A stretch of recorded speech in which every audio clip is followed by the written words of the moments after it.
করতে হবে। ঠিক আছে, থ্যাংক ইউ। আমরা শুরু করি, আসেন। আজকে আমরা আমাদের ক্লাস ছিল অবশ্য দুইটা, মানে ক্লজের উপর। আমি এটারে চারটা করছি। একটা হচ্ছে প্রথমে আপনার নন ফাইনাইট পড়ানো হয়েছে, আর আজকে ফ্রেজ এন্ড ক্লজের পার্ট 1 পড়ানো হবে, কালকে পার্ট 2, কালকে পরের দিন পার্ট 3। তো এই স্ট্রাকচারটা যদি আপনারা মনে রাখেন, আপনাদের হচ্ছে যে ধরেন ট্রান্সলেশন বলেন বা হচ্ছে যে রাইটিং বলেন, মানে গ্রামার গুলো ক্লিয়ার হয়ে যাবে। আর হচ্ছে যে আপনি যদি প্র্যাকটিস করেন এই লেকচারের পর, তাহলে আশা করি অনেক সমস্যার সমাধান হবে। হুম। তো আসেন আমরা শুরু করি। তো আপনাদের গতকালকে এই চিত্রটা দেখানো হয়েছে সম্ভবত আপনাদেরকে, বা দেখানো হয় নাই ব্যাংকের গ্রুপে। সেটা হচ্ছে আমরা একবারে এভিসি তো হলুদে মানে ভালোই হচ্ছে না। এভিসি তো এভিসির পরে ওয়ার্ড। তো ওয়ার্ড মানে বেসিক্যালি পার্টস অফ স্পিচ, এটা আপনারা জানেন। তারপরে পার্টস অফ স্পিচ মানে ওয়ার্ড আপনি যদি চিনেন, নাউন প্রোনাউন ভার্ব, এটা তো আমি ধরে নিচ্ছি যে যারা ব্যাংকে পরীক্ষা দিবেন তারা এটা চিনেন। তো কতগুলো ওয়ার্ড যদি লজিক্যালি যুক্ত হয় সেটা আমরা ফ্রেজ বলি, এবং সেখানে যদি একটা ভার্ব থাকে সেটা আমরা সেন্টেন্স বলি, এবং সেন্টেন্স যদি দুইটা অংশ থাকে, হ্যাঁ, একটাকে আমরা ক্লজ বলি। এটা হচ্ছে বেসিক কথাবার্তা। তো আসেন আমরা একটু একবারে শুরু থেকে শুরু করবো আর কি। যেমন দেখেন, এটা একটা ফ্রেজ বা ওয়ার্ড, এই যে এই ছক অনুযায়ী আর কি। এটা কোন পার্টস অফ স্পিচ আমরা কি সবাই জানি? কার এই লেখাটা সবাই জানি, আশা করি জানি। এই যে বলে দিছে কুন্ডু, প্রিয়া কুন্ডু, নাউন।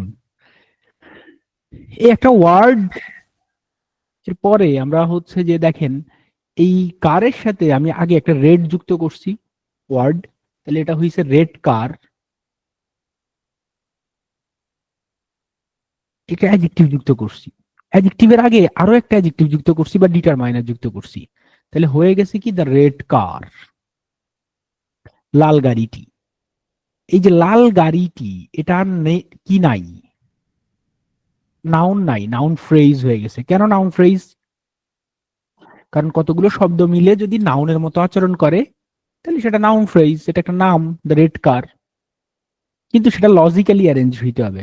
যেমন মনে করেন, আপনি তো বলতে পারবেন না যে এই রেড দা কার, রেড কার দি, এটা তো হইলে হবে না, লজিক্যাল হইতে হবে।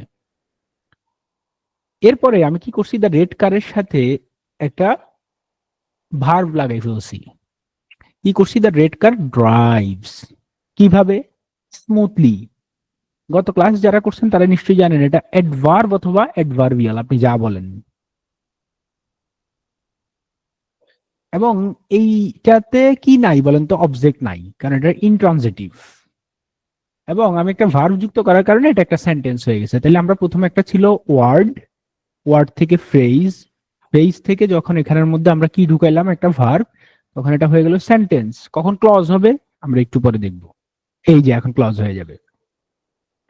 এখন আমি the red car drives smoothly, এই অংশটার সাথে আমি একটা দো লাগাই ফেললাম। দো, দোটার কি? দোটার নাম হচ্ছে, এটা একটা ক্লজ মার্কার, মানে ক্লজ রে মার্ক করে, মানে ক্লজ বুঝি আমরা এটা দিয়া, চিহ্নিত করে। তাহলে যদিও রেড কার ভালো চলে, স্মুথলি চলে, তাহলে সেন্টেন্স আর কমপ্লিট হইতেছে না, এটার উপর নির্ভরশীল হয়ে গেছে। Any prefers two ride a bicycle, যদিও লাল গাড়িটা ভালো চলে, এনি কি সাইকেল চালাইতে পছন্দ করে। তাহলে আমরা কি দেখলাম?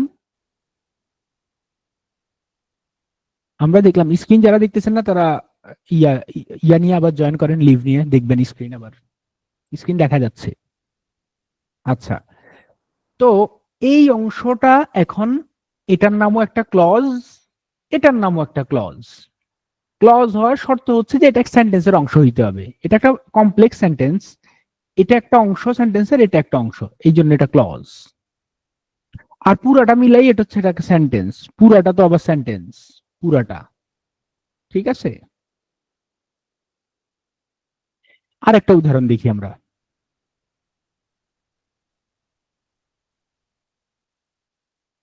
একজন জিজ্ঞেস করছে দো যদি মাঝখানে হইতো তাহলে মেইন ক্লজ কোনটা হইতো, দো যদি মাঝখানে হইতো তাহলেও মেইন ক্লজ এটাই হইতো। এটারে প্রথমে নিয়ে দোরে মাঝখানে দিতে পারবেন, কোনো সমস্যা নেই। আরেকটা উদাহরণ, অ্যাডভেঞ্চার একটা word, the thrilling adventure, noun phrase, determiner adjective noun, determiner adjective noun, রোমাঞ্চকর অভিযান। এবার দ্য থ্রিলিং অ্যাডভেঞ্চার এই নাউন ফ্রেজ মানে হচ্ছে সাবজেক্ট সেন্টেন্সের সাথে আমি কি লাগাইলাম, একটা ভার্ব লাগাইলাম, ট্রানজিটিভ ভার্ব। এই রোমাঞ্চকর অভিযানটি কিরকম টার্ন নিল, আনএক্সপেক্টেড টার্নস। আপনি এটা না বুঝলে পরেরটা আর এটা দেখেন আবার, এই যে আরেকটা উদাহরণ, সেম উদাহরণ, এটা দেখেন, ওইটা না বুঝলে দেখতে থাকেন, এটা সেম কথা, আগেরটা না বুঝলে এটা বুঝলে আগেরটা বুঝে যাবেন। এই যে দ্য থ্রিলিং অ্যাডভেঞ্চার, নাউন মানে subject, takes verb, unexpected turn, তাহলে রোমাঞ্চকর অভিযানটি অপ্রত্যাশিত মোড় নেয়, মানে তাদের ইয়াটা কোনো কারণে বাধাগ্রস্ত হয়। তাহলে এটা একটা সেন্টেন্স হয়ে গেল। এখন এই সেন্টেন্সের আগে আমি একটা হোয়াইল লাগাই দিলাম, যেটার নাম আমি বলতেছি যে ক্লজ মার্কার। হুম, যেটা একটা ডব্লিউএইচ ওয়ার্ড, ক্লজ মার্কার। এখন এই হোয়াইল লাগানোর পর এটার অর্থ আর একা একা হইতেছে না, এটা ডিপেন্ডেন্ট হয়ে গেছে। কার উপরে dependent? The thrilling adventure take unexpected turns, এটা একটা সেন্টেন্স। কিন্তু হোয়াইল যখন যখন এই থ্রিলিং অ্যাডভেঞ্চারটা আনএক্সপেক্টেড টার্ন নিল, যখন নিল, যখন আমি এই কথাটা বললাম তখন আর এটা বাক্য অর্থ সম্পূর্ণ করে না, এটা ডিপেন্ডেন্ট। এই ক্লজের নাম ডিপেন্ডেন্ট ক্লজ, আমরা একটু পরে আসতেছি।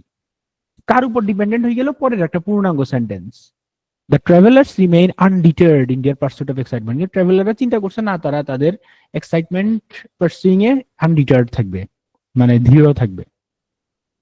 এখন এটার নাম একটা ক্লজ, এটার নাম একটা ক্লজ, এটার নাম হচ্ছে ডিপেন্ডেন্ট ক্লজ, কারণ এটা এটার উপর ডিপেন্ডেন্ট। আর এটা নিজে নিজে অর্থ প্রকাশ করতে পারে, এই জন্য এটা ইন্ডিপেন্ডেন্ট ক্লজ, মানে প্রিন্সিপাল ক্লজ। এবং এই দুইটাই ক্লজ এবং দুইটা মিলে যে সেন্টেন্সটা হয়েছে এটার নাম হচ্ছে কমপ্লেক্স সেন্টেন্স, কারণ এখানে একটা সাবঅর্ডিনেট ক্লজ আছে।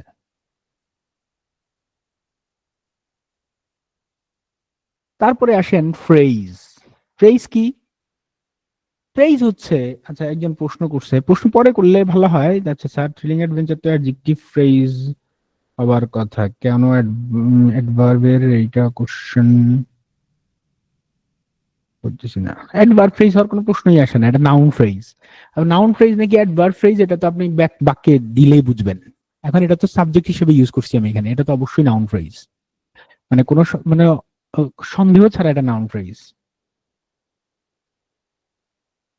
আচ্ছা, অ্যাডজেক্টিভ ফ্রেজ হওয়ার কোনো সম্ভাবনা নাই। থ্রিলিংটা অ্যাডজেক্টিভ, থ্রিলিং অ্যাডজেক্টিভ, পুরাটা মিলে noun phrase, thrilling individually adjective. আচ্ছা, আপনার প্রশ্ন থাকলে আমরা পরে আবার আনসার দিব, হ্যাঁ।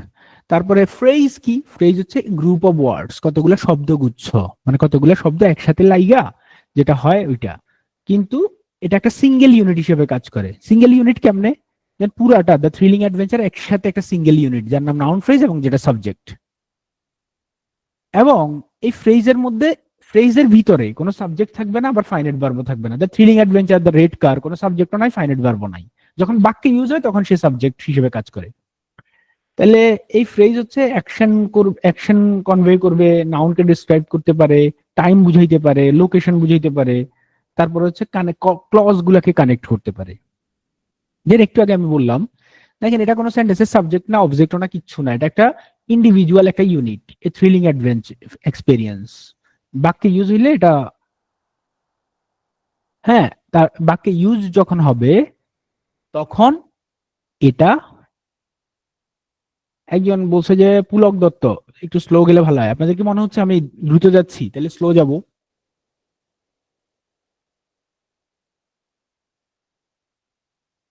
আমার মনে হচ্ছে আমি স্লোই যাচ্ছি না, মানে দ্রুত যাচ্ছি না, স্লো যাচ্ছি না। আচ্ছা, এই থ্রিলিং এক্সপেরিয়েন্স হচ্ছে যে, আচ্ছা তাও আমি পুলক দত্তর একটু সম্মান করি, আমি আর একটু স্লো যাওয়ার চেষ্টা করি।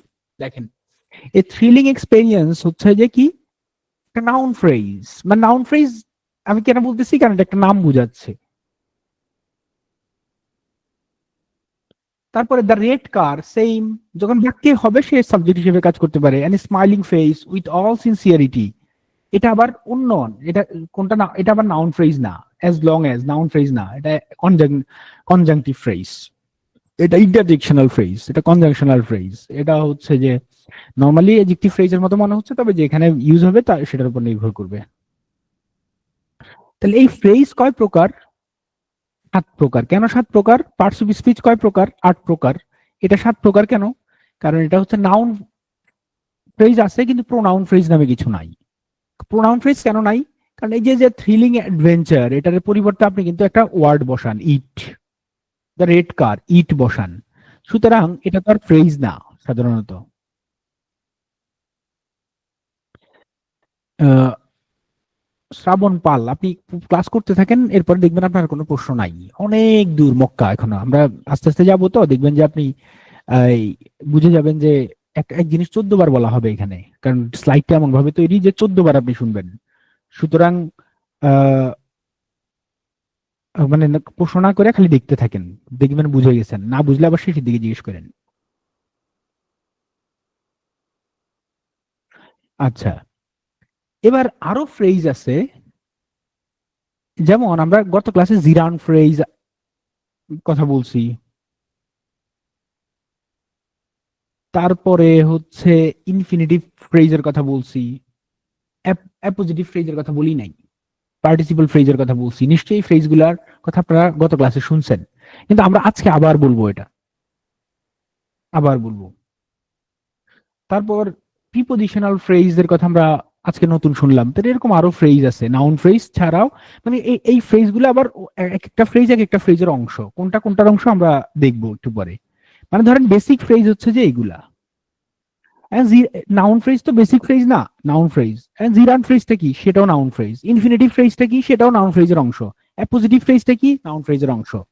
আবার অ্যাপোজিটিভ ফ্রেজ অ্যাডজেক্টিভ ফ্রেজের মতো কাজ করে। পার্টিসিপল ফ্রেজটা কি? অ্যাডজেক্টিভ ফ্রেজের অংশ। প্রিপোজিশনাল ফ্রেজটা কি? অ্যাডজেক্টিভ ফ্রেজের অংশ। এ দুইটা অ্যাডজেক্টিভ ফ্রেজের অংশ, এ দুইটা নাউন ফ্রেজের অংশ। আর এটা বোথ, আমরা একটু পরে দেখব। ক্লজ কি? ক্লজ হচ্ছে তাও a group of words that contains a subject and predicate, যেটার মধ্যে একটা সাবজেক্ট থাকবে, একটা প্রেডিকেট থাকবে। এটারে বলে building blocks of the sentence. এটা কি করতে পারে? Independently as a complete sentence হিসেবে ফাংশন করতে পারে, আবার পার্ট অফ সেন্টেন্স হইতে পারে, ইন্ডিপেন্ডেন্ট ক্লজ। কিন্তু ক্লজের আইডিয়াটাই হচ্ছে এটা একটা সেন্টেন্সের অংশ হইতেই হবে, কমপ্লেক্স বা কম্পাউন্ড সেন্টেন্সের অংশ হবেই। তাহলে এটার মূল কাহিনী হচ্ছে এটা একটা গ্রুপ অফ ওয়ার্ডস যেখানে সাবজেক্ট এবং ফাইনাইট ভার্ব থাকবে। একজন জিজ্ঞেস করছে ক্লজ আর ইয়ার পার্থক্য কি, আমি বলছি যে অনেকবার বলা হবে, 14 বার।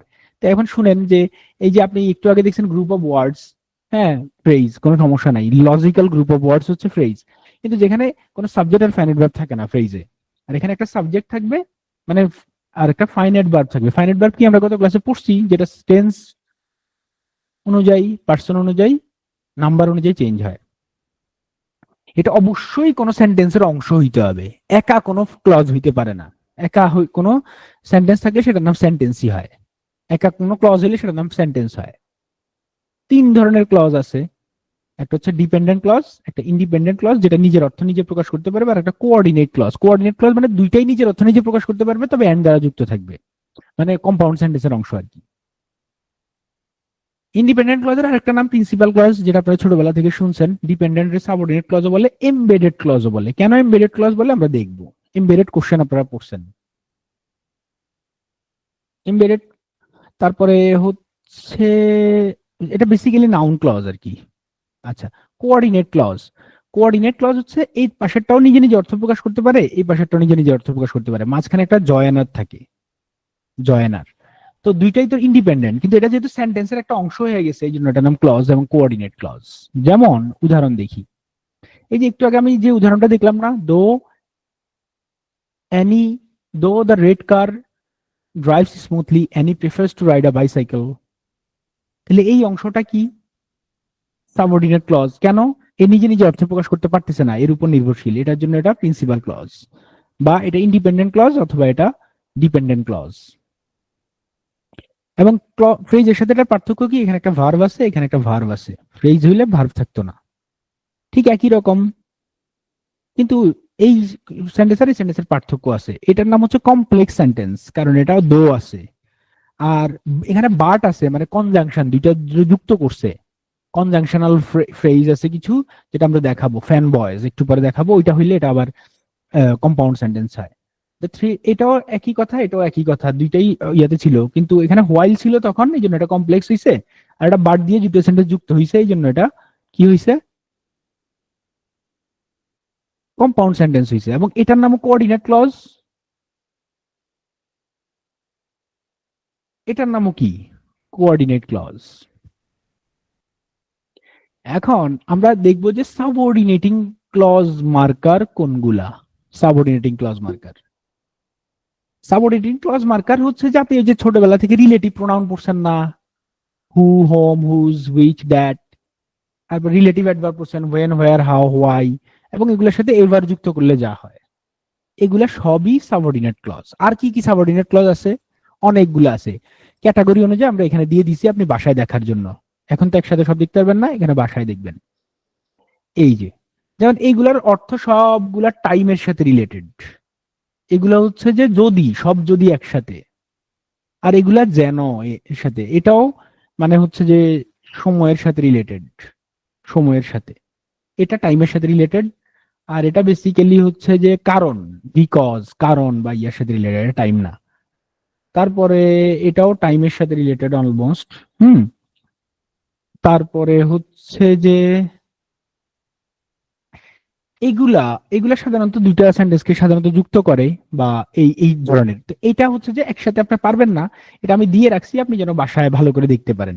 তবে এখানে আমি এরকম কোন কিছু ক্লজ মার্কার দিছি, হ্যাঁ, কিছু ক্লজ মার্কার দিছি যেটা আপনি আগে পড়েন নাই, অথবা আগে একটু ইয়ে ঝামেলা ছিল। যেমন ধরেন ওয়ান্স, আবার in so far as, lest, for for fear that, এই ভয়ে যে, একজন জিজ্ঞেস করছে এটা মানে কি, উইদার, উইদার পারেন, এটা তো শুনছেন। এই যে ইন দ্যাট আপনি কখনো শুনেন নাই বেশিরভাগ লোক এখানে। ইন দ্যাট মানে কেন না। গিভেন দ্যাট আপনি সেন্টেন্সে ইউজ করলে চমৎকার সেন্টেন্স হয়। হ্যাঁ, যেমন এটা মানে কনসিডারিং দ্যাট। তারপর নাও দ্যাট মানে কি, নাও দ্যাট মানে হচ্ছে because now. In as much as, এটা আপনি এটা সেন্টেন্স ইউজ না করলে হয়, এটা এখন কম ইউজ হয়। এটা মানে যেহেতু, যখন, বা in the view of the fact that. তো এইগুলো আপনি হচ্ছে যে আপনার একটা বাড়ির কাজ আছে, বাড়ির কাজ হচ্ছে যে এখানে যতগুলা ক্লজ মার্কার আছে সবগুলো দিয়ে আপনি একটা বাক্য নিজে নিজে তৈরি করবেন, এবং এই গ্রুপে নিজেদের মধ্যে এক্সচেঞ্জ করবেন। কোনোটা যদি একবারে আটকায় যান তাহলে আমার ট্যাগ দিবেন, আমি বলে দিব যে এই বাক্য আপনার হয়েছে কিনা।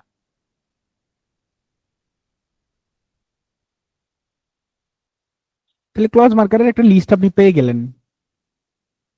মুখস্থ কেন করতে হবে, এটা দেখতে দেখতে আপনার হয়ে যাবে। কিন্তু যেই ওয়ার্ড গুলা আপনি হচ্ছে আগে শুনেন নাই, সেগুলো দিয়ে আমি একটা সেন্টেন্স আপনাকে তৈরি করে দিছি। যেমন ধরেন ইন দ্যাট, ইন দ্যাট কখন ইউজ করা হয়, use to introduce A statement that explains or give more specific information. মানে আপনি কোন সেন্টেন্সে ইন দ্যাট ইউজ করা মানে হচ্ছে আপনি প্রথমে যে কথাটা বলছেন এটা সম্পর্কে আরো স্পেসিফিক তথ্য দিবেন, এটার জন্য ইন দ্যাট ইউজ করা হয়। এটা বাংলা হচ্ছে কেন না। যেমন এই সেন্টেন্সটা আমরা পড়ি, দ্য বুক ইজ গুড, বইটি ভালো। এখন এটার ব্যাখ্যা দিচ্ছি কেন ভালো।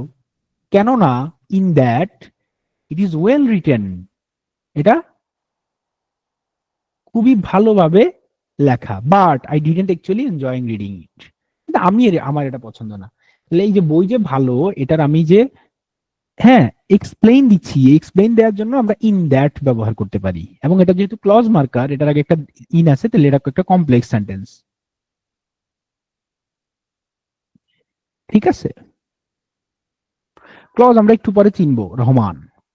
নাও দ্যাট, নাও দ্যাট এর অর্থ আমি কি বলছি, ক্লজটা একটু পরে চিনে যাবেন, আমরা ক্লজে আসবো। আপনাকে কোনো প্রশ্ন, দেখবেন যে আপনি যেসব প্রশ্ন এখন আপনারা চ্যাটে করতেছেন না, আমি চাইলে চ্যাট বন্ধ করতে পারতাম, কিন্তু আমি চাই না আপনারা প্রশ্ন করেন, আমি চাই। এবং লজিক্যাল প্রশ্ন করলে খুবই ভালো, এবং শেষের দিকে প্রশ্ন করলে আরো ভালো। কারণ আমার ধারণা হচ্ছে যে ক্লাস পুরাটা করার পরে আপনার এই যেসব প্রশ্ন করতেছেন এগুলো প্রশ্নগুলো থাকবে না। ঠিক আছে, প্রশ্ন থাকবে না, তাও যদি থাকে আপনি অবশ্যই প্রশ্ন করতে পারবেন শেষের দিকে। তাহলে বিকজ নাও এটা মানে, আগে শুনে যান। ইউজ নাও, আচ্ছা, দ্যাট, আচ্ছা ইউজ নাও, এটা নাও দ্যাট আমরা কখন ইউজ করা হয়, এটা কখন ইউজ করবেন? Use now that to give an explanation of the new situation. নতুন কোন সিচুয়েশন হয়েছে, কোন পরিস্থিতি তৈরি হয়েছে, এটা ব্যাখ্যা দেওয়ার জন্য আমরা বলি যে বিকজ নাও বললে হবে। এটার অর্থ বিকজ নাও বা now that I live only a few blocks from work, আমি যেখানে কাজ করি সেখান থেকে কয়েক ব্লক এদিকে আমি থাকি। যেহেতু আমি একবার অফিসের কাছাকাছি থাকি, তাহলে আমি গাড়ি টাড়িতে যাই না, আমি কি করি, আই ওয়াক টু। এই সেন্টেন্সটা শিখেন, এই যে আপনি হইলে ওয়াক টু ওয়ার্ক বলতেন না, walk to work and enjoy it. মানে আপনি এটা বলতে পারেন যে আই ওয়াক টু অফিস, মানে আমি অফিসে হেঁটে অফিসে যাই। এক্সপ্রেশনটা খেয়াল করেন, এটাই শেখার এখানে, যে এগুলো দিয়ে আপনি কিভাবে সেন্টেন্স বানাবেন, কারণ আমরা এগুলো সাধারণত ইউজ করি না।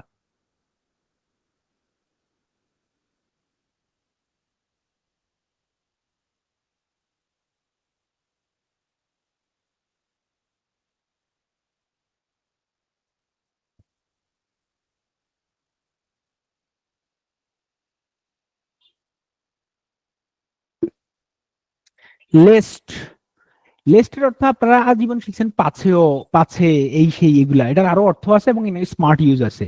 এবং এটার পরে শুড এখন ইউজ করা হয় না, এটা পুরনো ইউজ, আর্কাইভাল ইউজ বলে এটারে। তাহলে এই ভয়ে যে, ফর ফিয়ার দ্যাট, এটা কখন বলা হয়? Use to say that you don't want something to happen, আপনি চান না যে এটা ঘটুক, এই জন্য হি ওয়াজ কনসার্ন, সে চিন্তিত, lest anyone think that he was guilty, মানে এই ভয়ে যে কেউ তাকে কি মনে করে, দোষী মনে করে। আবার এটা to avoid the risk of, কোন রিস্ক আপনি মানে কোন ঝুঁকি আপনি এড়াবেন, এই ক্ষেত্রেও ইউজ করা হয়। যেমন he spend whole days in the room, সে সারাদিন রুমে কাটাইছে, কেন? ওয়ারিং হেডফোনস, হেডফোন লাগায়া, lest he disturb anyone, কারণ তার দ্বারা যেন কেউ ডিস্টার্ব না হয়। Then he sat up late worrying, সে বসেছিল, চিন্তা করতেছিল, অরিং, কেন? Lest he be murdered on the way home, মানে তার যাওয়ার পথে যদি কেউ তারে খুন করে ফেলে। এই যে দেখেন হি বি হইছে, হি বি, এই স্ট্রাকচারটা খেয়াল করেন, এখানে বেসিক্যালি সেন্টেন্সের স্ট্রাকচারও দেখানো হচ্ছে আপনারে। যে দেখেন আপনি লেস্ট আছে, কোনো শুড টুড আমরা ইউজ করি নাই, let he disturb, not should disturb, let he be, এইটা শিখেন। এটা দিয়ে যদি আপনি সেন্টেন্স বানাইতে পারেন, তাহলে অনেক ভালো সেন্টেন্স তৈরি হবে। ইন সো ফার অ্যাজ, মাথায় আসবে না এত সহজে, আপনার প্র্যাকটিস করতে হবে, প্র্যাকটিস ছাড়া তো মাথায় আসবে না। আপনি প্রচুর পত্রিকা পড়তে হবে, লিটারেচার পড়বেন, পত্রিকা পড়বেন, তারপরে মাথায় আসবে। পড়ার লেখা করবেন, প্রচুর পড়তে হবে, পড়াশোনা করলেই না আসবে, মানে কারোই মাথায় এগুলা হুট করে আসবে না। In so far as, to the extent or degree that, এই যে একজন অবশ্যই জিজ্ঞেস করে ফেলছে যে এটার পরে কি হয়, এটার পরে লিস্টের পরে এই যে আমরা বেস ফর্ম ইউজ করি, বেস ফর্ম, বুঝছেন? বেস ফর্ম মানে ইনফিনিটিভ ফর্ম ইউজ করি লিস্টের পর, এটার পরে এস বাই এ যুক্ত হবে না। এটা কাইন্ড অফ সাবজাংটিভের মতো কাজ করে, subjunctive. To the extent or degree that, in so far as মানে হচ্ছে ওই পর্যন্ত, টু দ্যাট ডিগ্রি, সে আমাকে সাহায্য করেছে, ইন সো ফার অ্যাজ ওই পর্যন্ত, যতক্ষণ পর্যন্ত তার সামর্থ্য ছিল।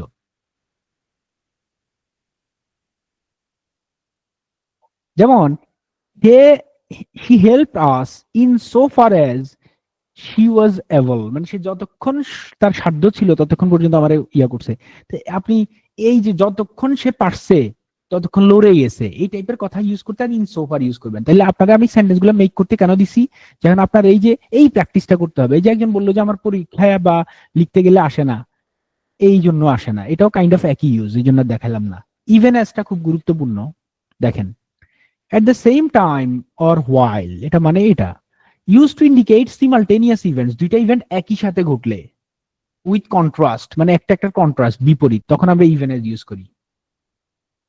হি smiled even as tears roll down her cheek, then সে হাসতেছে, তা হাসলে তো তার গাল দিয়ে কি পড়বে না, চোখের পানি পড়বে না, তাহলে দুইটা কন্ট্রাস্ট, এই কন্ট্রাস্ট সিচুয়েশনে আমরা হচ্ছে যে ইউজ করি at the same time as, এই ক্ষেত্রে আমরা এই ইভেন অ্যাজ ইউজ করি। যেমন ধরেন এই ছবিটা আমরা দেখি, এই যে দেখেন সে বেসিক্যালি স্মাইলিং, আবার চোখের পানিও পড়তেছে, মানে সুখের কান্না, এই ক্ষেত্রে ইভেন অ্যাজ ইউজ করতে পারি। এবার আসেন আমরা আগের আগের জায়গায় ফিরে আসি।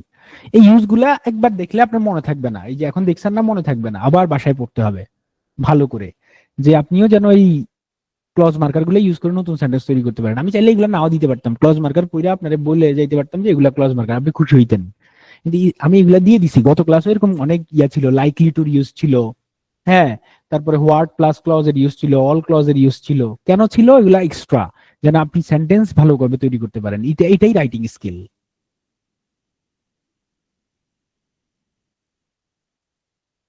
তারপর the red car drives smoothly but, দেখেন এই যে বাট ইউজ করছি, এটা বলেন তো এটা কি ডিপেন্ডেন্ট? পুরাটা হচ্ছে কম্পাউন্ড সেন্টেন্স, তাহলে এটা কি ডিপেন্ডেন্ট ক্লজ নাকি ইন্ডিপেন্ডেন্ট ক্লজ এই দুইটার মধ্যে, নাকি কোঅর্ডিনেট ক্লজ? কোনটা বলেন তো? অবশ্যই কোঅর্ডিনেট ক্লজ। কেন? যদি একটা ডিপেন্ডেন্ট হইতো আর একটা ইন্ডিপেন্ডেন্ট হইতো, কিন্তু যেহেতু দুইটাই ইয়া দিয়ে যুক্ত হইছে, কনজাংশন দিয়ে, তাহলে এটা কোঅর্ডিনেট ক্লজ হবে। তাহলে আপনি কখন বলবেন এটা কোঅর্ডিনেট ক্লজ, ইন্ডিপেন্ডেন্ট ক্লজ না বইলা? যখন আপনি ফর, এন্ড, নর, বাট, অর এলস অথবা এলস, ইয়েট, সো এগুলো পাবেন। এটার সংক্ষেপ মনে রাখার ইয়ে হচ্ছে ফ্যান বয়েজ। এইগুলা এগুলা মনে রাখতে হবে। এই কনজাংশন গুলা থাকলে অবশ্যই এগুলার আগে একটা কমা বসাইতে হবে, ফরজ। ঠিক আছে, কমা। এই যে দেখেন আমি কমা বসাইছি, এই যে বাটের আগে একটা কমা আছে, দেখছেন?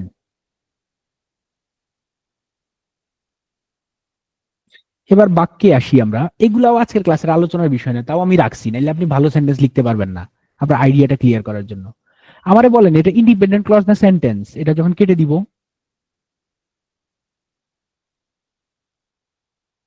সেন্টেন্স, কিন্তু এটা যখন থাকবে এটার নাম ইন্ডিপেন্ডেন্ট ক্লজ হয়ে যাবে, আর এটা হবে ডিপেন্ডেন্ট ক্লজ। এটা ক্লিয়ার এই আইডিয়াটা সবার? বলেন তো, এই যে এখন এটা ডিপেন্ডেন্ট ক্লজ না ইন্ডিপেন্ডেন্ট ক্লজ না কোঅর্ডিনেট ক্লজ নাকি সেন্টেন্স? Very good. এখন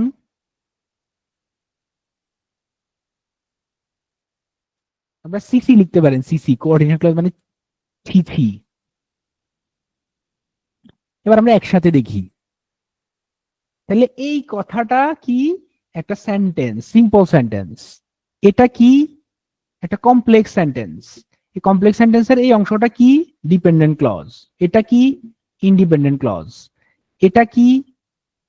প্যান ভয়েস দ্বারা যুক্ত হয়েছে, এই জন্য এটার নাম সিসি, এটার নাম সিসি। এটার নাম কম্পাউন্ড সেন্টেন্স। কম্পাউন্ড সেন্টেন্স, এটা কমপ্লেক্স সেন্টেন্স। এই ব্যাপারটা কি ক্লিয়ার হয়েছেন সবাই? এই এই চার্টটা কি সবাই বুঝছেন? এবার এভাবে আপনাদেরকে সেন্টেন্স লিখতে হবে। লিখতে হলে কি, অনেকে আমারে বলে যে স্যার আমি তো এই যে পুরো কোর্স করছি কিন্তু লিখতে পারি না। অবশ্যই আপনি কোর্স করার পরে সেন্টেন্স লিখতে পারবেন না যদি আপনি কোর্সে যা যা বলা হয় এগুলো প্র্যাকটিস না করেন। আপনি যদি রেগুলার পত্রিকা না পড়েন, আপনার যদি লিটারেচার পড়ার অভ্যাস না থাকে, আপনি যদি ইংরেজি পড়ারই অভ্যাস না থাকে, আপনি সারা জীবনে একটা পাতা ইংরেজি পড়েন নাই কিন্তু আপনি লিখতে চান, এটা খুবই হাস্যকর। এখানে প্রচুর পড়তে হবে ভাই। পড়া ছাড়া আপনি জীবনে লিখতে পারবেন না। রিডিং ইজ ব্রেদ ইন, আর রাইটিং ইজ হচ্ছে ব্রেদ আউট। আপনি নিঃশ্বাস নিলেই তো ছাড়বেন।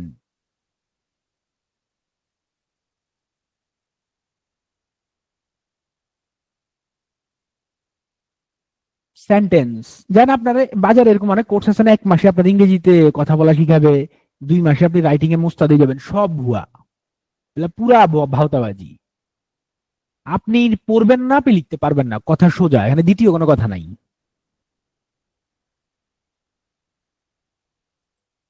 তাহলে আমরা দেখলাম সেন্টেন্স 3 প্রকার, সিম্পল, কমপ্লেক্স এবং কম্পাউন্ড। সুতরাং আমার এটা বোঝা হয়ে গেছে। এবার সিম্পল সেন্টেন্স কি? এখানে একটা মাত্র কি থাকবে? ইন্ডিপেন্ডেন্ট ক্লজ থাকবে একটা, অথবা একটা সেন্টেন্সই, এখানে কোনো ক্লজই থাকবে না, এটাও বলতে পারেন আপনি। Tansir reads novels, Arisha walks to the office, Arisha হেঁটে অফিসে যায়। তাহলে আপনি এই যে কেমনে বুঝবেন আপনি ভালো সেন্টেন্স লিখবেন? আজকে আপনি থেকে আপনি হলে লিখতেন Arisha goes to office on foot, হাইটা হাইটা যায়, এটা তো বলবেন না। আজকে থেকে বলবেন wax to office.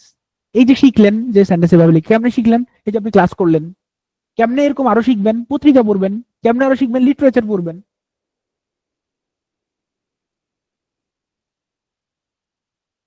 Complex sentence কি? যেখানে একটা ইন্ডিপেন্ডেন্ট ক্লজ তো থাকবেই, আর অ্যাটলিস্ট একটা ডিপেন্ডেন্ট ক্লজ থাকবে, একাধিকও থাকতে পারে। যেমন এখানে এটা ডিপেন্ডেন্ট ক্লজ, এটা ডিপেন্ডেন্ট ক্লজ, আর এটা ইন্ডিপেন্ডেন্ট ক্লজ, এটা ইন্ডিপেন্ডেন্ট ক্লজ। দেখেন কেউ না বুঝেন না নাকি এটা? যদিও আর ঈশা হেঁটে অফিসে যায়, হি সামটাইমস টেকস দ্য বাস, মাঝে মধ্যে সে বাসেও যায়। তো যদিও আর ঈশা হেঁটে অফিসে যায়, এটা তো ডিপেন্ডেন্ট। কার উপর ডিপেন্ডেন্ট? এটার উপর ডিপেন্ডেন্ট। এই জন্য এটা ইন্ডিপেন্ডেন্ট ক্লজ, এটা independent clause. Much as Tansir read novels, he also enjoys watching movie. কেউ কি বলতে পারবেন এই মাচ অ্যাজ এর মানে কি এখানে? Very good, Srija. এটা হচ্ছে দো, এটার এটা সেম কথা, দো। যদিও তানসির নোবেল পড়ে, হি এনজয়স ওয়াচিং মুভি, সে মুভিও দেখতে পছন্দ করে। তাহলে দেখেন আজকে থেকে আপনি দৌড় ইউজ না করে কি ইউজ করবেন? মাছ এজ ইউজ করবেন। তাহলে আপনার সেন্টেন্স একটু ডিফারেন্ট হবে অন্যদের থেকে, অন্যরা পারে না এটা, যে এটা। এবার কম্পাউন্ড সেন্টেন্স কোনগুলা?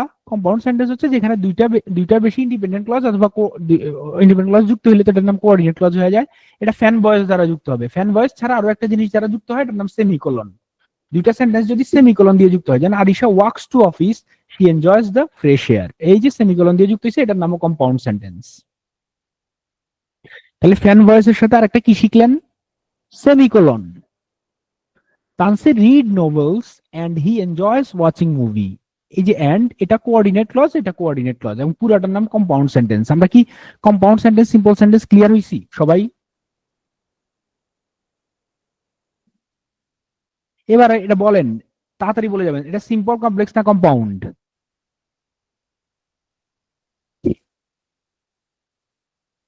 কারো কি সন্দেহ আছে এটা যে কমপ্লেক্স সেন্টেন্স?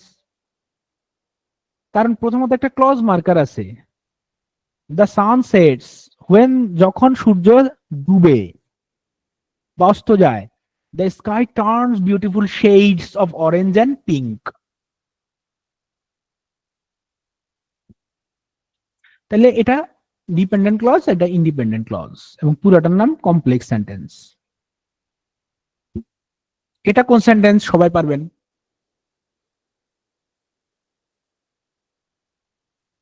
এটা যারা পারবেন তারা পুরো ক্লাস বুঝে গেছেন, আপনাদের আর কিছু করা লাগবে না, পৃথিবীতে যত সেন্টেন্স আসবে সব আপনি পারবেন এটা যদি পারেন। Lost in the worlds crafted by authors, he reads books avidly, finding solace and joy in the written word.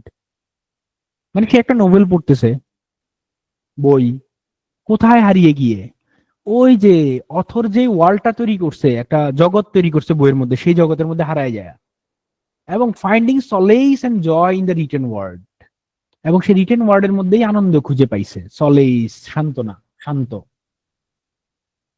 তাইলে দেখেন গত ক্লাস যারা করছেন তারা বুঝতেছেন যে এটা একটা কি পার্টিসিপল ফ্রেজ, এটাও একটা পার্টিসিপল ফ্রেজ। তাহলে দুইটাই বেসিক্যালি ফ্রেজ, এখানে কোনো সাবজেক্ট বা অবজেক্টের কিছু নাই, ফাইনাইট ভার্বও নাই। মূল সেন্টেন্স হচ্ছে এটা, হি রিডস অ্যাভিডলি। এই কথাটা বুঝছেন যে সিম্পল সেন্টেন্স। কেউ কমপ্লেক্স কেন লিখলেন? ওবায়দুল, একজন দুইজন, আসিফ মাহমুদ কমপ্লেক্স লিখছে কেন? এখানে কি কোনো ক্লজ মার্কার আছে? নাই। এখানে কি এগুলোর মধ্যে কোনো ভার্ব আছে, ফাইনাইট ভার্ব? নাই। এগুলা কি এটারে মডিফাই করতেছে? হ্যাঁ, মডিফাই করতেছে।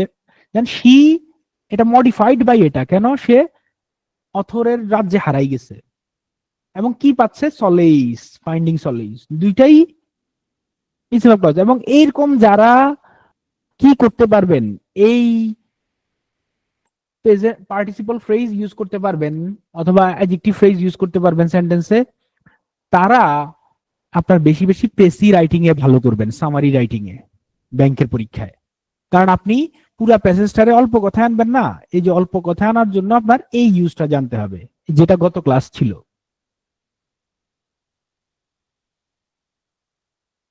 এবার এটা বলেন,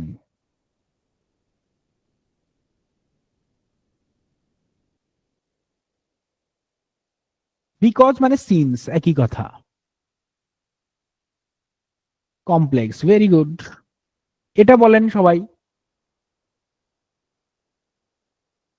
হি প্লেইজ গিটার, বলেন তো আমি এত সোজা জিনিস আপনারা কেন জিজ্ঞেস করছি, এটা তো সবাই জানে সিম্পল সেন্টেন্স, কেউ বলতে পারবেন? পারবেন, এই যে পরেরটা দেখলে বলেন।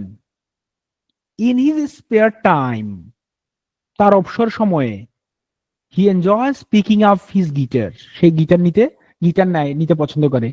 Strumming chords, plucking strings, lost in the rhythm and melody. Simple sentence. আগেরটা যারা বুঝছেন এটাও বুঝে গেছেন যে এখানে এটা নন ফাইনাইট এবং পার্টিসিপল, এবং এটা হচ্ছে যে অ্যাডভার্বিয়াল, গত ক্লাসে পড়ছেন। এখনো কেউ যদি কমপ্লেক্স লেখেন, তার তার এখনো বুঝতে কমপ্লেক্স মনে হইতেছে তার, এখানে ব্যাখ্যা দেওয়া আছে প্লাকিং মানে কি, স্ট্রিং, প্লাকিং স্ট্রিং, স্ট্রামিং মানে কি, এটা আপনারা দেখে নেবেন। আশা করি এটা যদি পারেন আর লাগবে না আমার। এটা কোন সেন্টেন্স? Compound sentence. বুঝা গেছেন? আর লাগবে না, আরো কয়েকটা আছে বাসায় দেখার জন্য, এগুলা পড়ানো ইয়ার জন্য না, সেম জিনিস আরো কয়েকটা আছে। বেসিক কনসেপ্ট আছে ফ্রেজের, ফ্রেজের বেসিক কনসেপ্ট আমরা ঢুকি। এই যে একজনরা বলছি না, আপনি 14 বার একটা জিনিস পাবেন, এখনো মাত্র শুরু হইলো, এই যে আবার আমরা ফ্রেজে ঢুকবো, ফ্রেজে এখন ঢুকবো, আবার শেষের দিকে আবার ঢুকবো, ক্লাসের শেষের দিকে। তাহলে আপনারা জানছেন যে ফ্রেজ সাধারণত 7 প্রকার। যতগুলা পার্টস অফ স্পিচ ততগুলা ফ্রেজ প্রোনাউন ছাড়া। প্রোনাউন ফ্রেজ নামে কিছু নাই, কেন? কারণ প্রোনাউন অনেক বড়, নাউন ফ্রেজের পরিবর্তে একটা মাত্র ওয়ার্ড বসে, একটা মাত্র ওয়ার্ড তো ওয়ার্ড, ফ্রেজ না, এই জন্য। প্রথমে আমরা ফ্রেজ শিখবো একবারে সোজা একটা এক লাইনের সংজ্ঞা দিয়ে। এরপরে যখন আপনি বুঝে যাবেন, আইডিয়া ক্লিয়ার হয়ে যাবে, তখন আপনি বড় সংজ্ঞা যাব। নাউন ফ্রেজ কি? নাউন ফ্রেজ হইলো একটা গ্রুপ অফ ওয়ার্ডস, ফ্রেজ মানেই তো গ্রুপ অফ ওয়ার্ডস, যেটা ডাস ফাংশন অফ দ্য নাউন, নাউনের মতো কাজ করবে। তাহলে নাউনের কাজ কি? সেন্টেন্সের সাবজেক্ট হয়, সে সেন্টেন্সের অবজেক্ট হয়, প্রিপোজিশনের পরে বসে, হ্যাঁ, ডিটারমাইনারের পরে বসে, ডিটারমাইনার আর প্রিপোজিশনের মাঝখানে বসে, হ্যাঁ, কমপ্লিমেন্ট হিসেবে বসে। এগুলো সেন্টেন্স নাউন ফ্রেজের কাজ। তাহলে এটারও কাজ একই, নাউন ফ্রেজেরও কাজ, নাউনেরও কাজ, নাউন ক্লজেরও একই কাজ, সেম। আমারে বলেন এটা কি ওয়ার্ড না ফ্রেজ, এবং কোন পার্টস অফ স্পিচ? এটা ওয়ার্ড এবং নাউন, ফ্রেন্ড, এটা তো আমরা সবাই বুঝছি। এবার দেখেন এখানে কি লাগলাম, কি লাগাইলাম? আরেকটা নাউন, চাইল্ডহুড। চাইল্ডহুড আরো একটা নাউন। দুইটা নাউন একসাথে বসার কারণে আগেরটা অ্যাডজেক্টিভের মতো কাজ করতেছে, চাইল্ডহুড ফ্রেন্ড। এর আগে একটা কি বসছে? ডিটারমাইনার অথবা পসেসিভ অ্যাডজেক্টিভ, মাই চাইল্ডহুড ফ্রেন্ড। এখন এটার নাম কি হয়ে গেছে? এটার নাম আসলে ফ্রেজ হইছে। এটা কি নাউন ফ্রেজ হইছে কিনা এটা আমরা বুঝবো হচ্ছে সেন্টেন্সে। তবে নাউন ফ্রেজ গুলো এমনিতেই বোঝা যায়, যেহেতু নাম বুঝায়, সেন্টেন্সে ইউজ হইলে বুঝবেন। যেন এখন দেখেন এটা নিশ্চিত নাউন ফ্রেজ। কেন? মাই চাইল্ডহুড ফ্রেন্ড সেন্টেন্সের সাবজেক্ট, সাবজেক্ট নাউন প্রোনাউন ছাড়া কোনো কিছু সেন্টেন্সের সাবজেক্ট হইতে পারবে না। তাহলে এটা তো শুধু নাউন না, নাউন হলে শুধু এটা হইতো। তাহলে এটার নাম, তার সাথে আরো মাল মশলা আছে, এই জন্য এটার নাম নাউন ফ্রেজ। এবং যেহেতু এটা সেন্টেন্সের সাবজেক্ট, এটা অবশ্যই নাউন ফ্রেজ। এই কথাটা সবাই বুঝছেন? তাহলে মাই চাইল্ডহুড ফ্রেন্ড, এটার মধ্যে আমি একটা কি ঢুকাইলাম? একটা ফাইনাইট ভার্ব ঢুকাইলাম, যেটা সাবজেক্ট ভার্ব অনুযায়ী চেঞ্জ হয়, ফাইনাইট ভার্ব। ঢুকানোর পরে কি হলো? My childhood friend knows all my secrets, সে আমার সব সিক্রেটস জানে, এটা একটা অবজেক্ট। তাহলে এই অল মাই সিক্রেটস কোন ফ্রেজ? নাউন ফ্রেজ নাকি অ্যাডজেক্টিভ ফ্রেজ বলেন তো? এটাও নাউন ফ্রেজ, কারণ এটা সেন্টেন্সের অবজেক্ট। অবজেক্ট হইলে নাউন ফ্রেজ হবে। এটা বলেন তো, আই নো হিম, হিম কি ওয়ার্ড নাকি ফ্রেজ?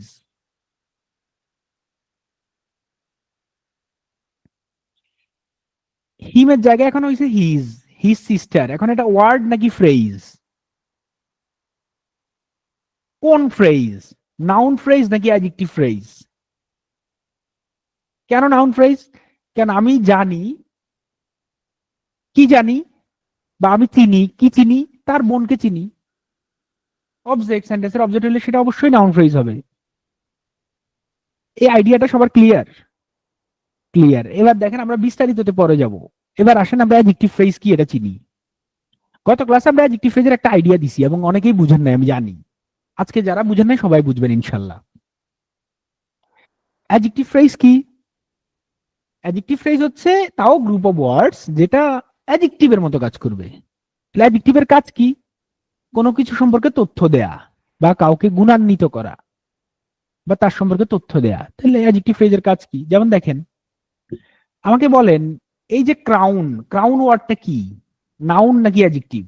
মুকুট, মুকুট, মুকুট মুকুটের নাম।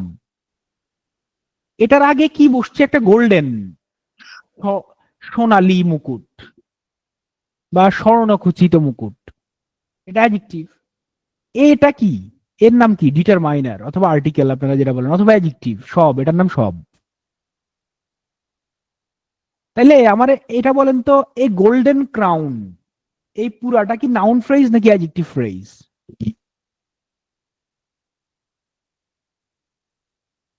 Very good, noun phrase. এবং এই গোল্ডেন ওয়ার্ডটা কি এখানে? অ্যাডজেক্টিভ। এখন এই গোল্ডেন ওয়ার্ডটারে আমি হচ্ছে কি বসাবো? অ্যাডজেক্টিভ ফ্রেজ বানাবো। কেমনে? অ্যাডজেক্টিভ ফ্রেজ অলওয়েজ নাউনের পরে বসে, আগে বসতে পারে না। অ্যাডজেক্টিভ আগে বসে, কিন্তু অ্যাডজেক্টিভ ফ্রেজ নাউনের পরে বসে। এ crown made of gold, made of gold যে কথা, গোল্ডেন একই কথা না?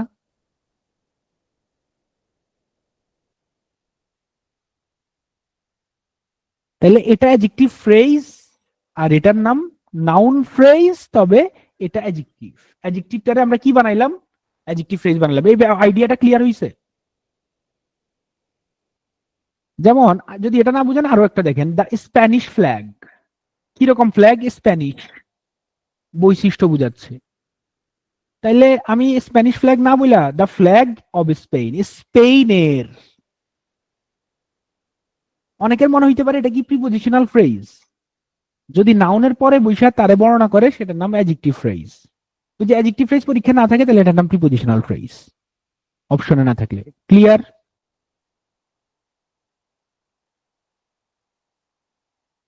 যদি এটা ক্লিয়ার হয়, তাহলে এই দুইটা উদাহরণ সেম, পড়ে দেখেন আপনারা। না বুঝলে বলেন, না বুঝলে বলেন, বুঝাই দিব। এই দুইটাই গত ক্লাসে দেখানো হয়েছে। কারো কোনো সমস্যা আছে এটা বুঝতে? এই স্লাইড বুঝেন নাই কেউ আছেন এটা? Very good. অ্যাডভার্ব ফ্রেজ কি? যেটা অ্যাডভার্বের মতো কাজ করবে, যে ফ্রেজ অ্যাডভার্বের মতো কাজ করবে সেটাই অ্যাডভার্ব ফ্রেজ। যেমন আমি কখন কোথায় কিভাবে দ্বারা প্রশ্ন করলে কি পাই? জানি জানি না। কখন কোথায় কিভাবে? যেমন ব্রেভলি, কিভাবে? ব্রেভলি, সাহসিকতার সাথে। একটা ওয়ার্ড, এটা কি ওয়ার্ড না ফ্রেজ?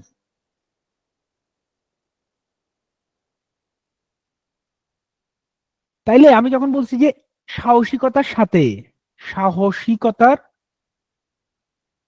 সাথে, তাইলে ইন আ ব্রেভ ম্যানার একই কথা না? সেম না?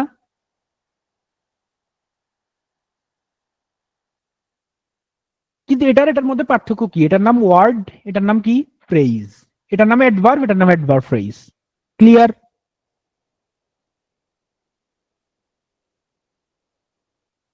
এটার এটা সেম না?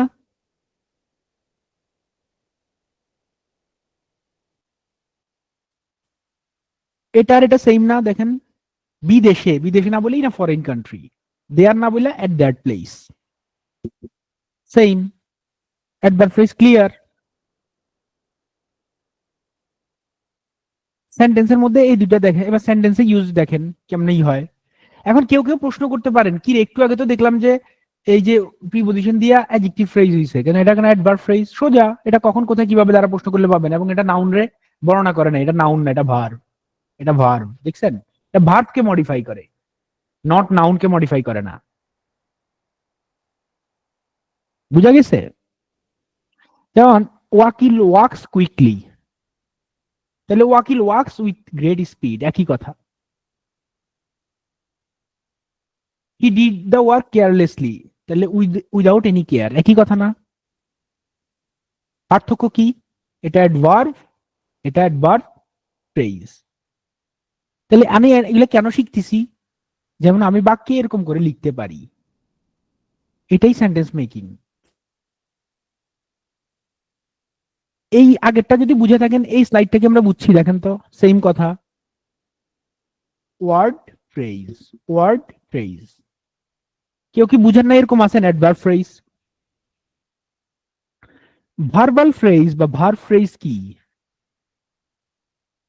এটাও ফ্রেজ, গ্রুপ অফ ওয়ার্ডস, যেটা function is the predicate in a sentence, সেন্টেন্সের প্রেডিকেট হিসেবে কাজ করে।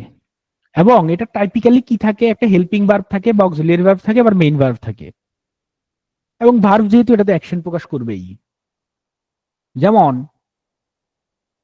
দে হ্যাভ, হ্যাভ একটা ভার্ব, বিন আর একটা ভার্ব, ওয়েটিং আর একটা ভার্ব, তিনটা ভার্ব মিলে এটার নাম কি? Verb phrase.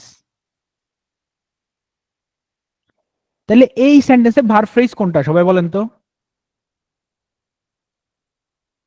War discussing verb phrase নাকি ওয়ার এগারলি ডিসকাসিং পুরাটা ভার্ব ফ্রেজ? কি হবে? পুরাটা। পুরাটা হইলে পি লিখেন, আর যদি এ দুইটা হয় দুই লিখেন। পুরাটা, ভেরি গুড। কারণ এটা ভিতরে ঢুকে গেছে, মানে এটাতে গিলে ফেলছে ভার্ব ফ্রেজে। তাহলে আমরা ভার্ব ফ্রেজ বুঝা গেছি। কেউ কি আমাকে বলতে পারবেন ভার্ব ফ্রেজ আর ফ্রেজাল ভার্ব পার্থক্য কি?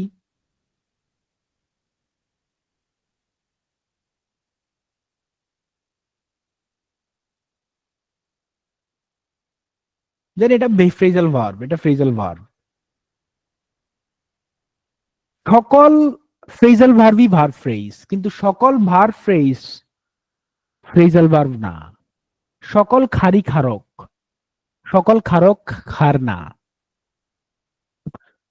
ফ্রেজাল ভার্বের বৈশিষ্ট্য হচ্ছে যে এটা বাক্যের মানে শব্দের অর্থ চেঞ্জ হয়ে যায়। যেমন টেক্স আফটার মানে দেখতে একই রকম, দেন অর্থ মিল নাই, এবং এটার পরে কি বসে? দুইটা ভার্ব বসবে এরকম কোনো গ্যারান্টি নাই। অক্সিলিয়ারি প্রিন্সিপাল ভার্ব বসবে না, পরে একটা পার্টিকল বসে, মানে হচ্ছে যে প্রিপোজিশন অথবা অ্যাডভার্ব বসে, প্রিপোজিশন অথবা অ্যাডভার্ব বসে। এবং সাধারণত এটার মানে লিটারাল মিনিং থাকে না, অন্য মিনিং হয়ে যায়। লুক মানে দেখা, কিন্তু লুক ফর মানে খোঁজা। লুক মানে দেখা, লুক আপ মানে ডিকশনারি খোঁজা। লুক আপ টু মানে হচ্ছে যে শ্রদ্ধা করা। দেখছেন কোনোটার সাথে কোনোটা মিল নাই, এই জন্য এটারে কি বলে? Phrasal verb. আর যেটা হচ্ছে যে অক্সিলিয়ারি ভার্ব আর প্রিন্সিপাল ভার্ব মিলায়া, এগুলারে বলে ভার্ব ফ্রেজ। ক্লিয়ার?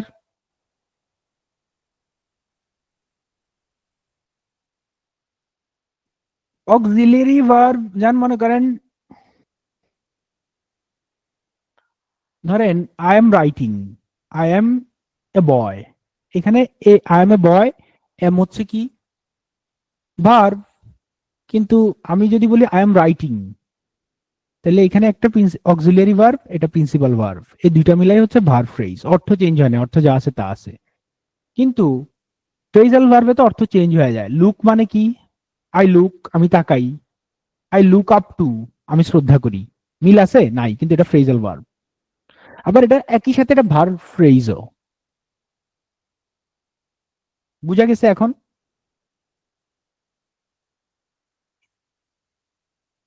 এবার আসেন prepositional phrase. Very good. Begins with a preposition and ends with a noun. Prepositional phrase সাধারণত প্রিপোজিশন দিয়ে শুরু হয় এবং নাউন দিয়ে শেষ হয়। প্রিপোজিশনাল ফ্রেজ অ্যাডজেক্টিভ অথবা অ্যাডভার্ব ফ্রেজ হিসেবে কাজ করতে পারে সেন্টেন্সে। কিন্তু এটার নাম প্রিপোজিশনাল ফ্রেজ হবে, নাকি অ্যাডজেক্টিভ ফ্রেজ হবে, নাকি অ্যাডভার্ব ফ্রেজ হবে? ডিপেন্ড করবে সেন্টেন্স এটা কিভাবে ইউজ হয়েছে। যদি কতক্ষণ কোথায় কিভাবে দ্বারা প্রশ্ন করলে পাওয়া যায় অ্যাডভার্ব ফ্রেজ। যদি এটা নাউনের পরে বসে তারা ব্যাখ্যা করে অ্যাডজেক্টিভ ফ্রেজ। যদি এটা প্রিপোজিশন দিয়ে শুরু হয়, প্রিপোজিশন দিয়ে শেষ হয়, তাহলে এটা প্রিপোজিশনাল ফ্রেজ কনফার্ম। তবে যদি কোনো অপশনে আপনারা না বলে, যে যদি এটা বিসিএস এর প্রশ্নে আসে এখানে লাগবে না, কিন্তু তখন এটা মানে যে অপশন আছে ওইটা দিতে হবে। যেমন the book is on the table.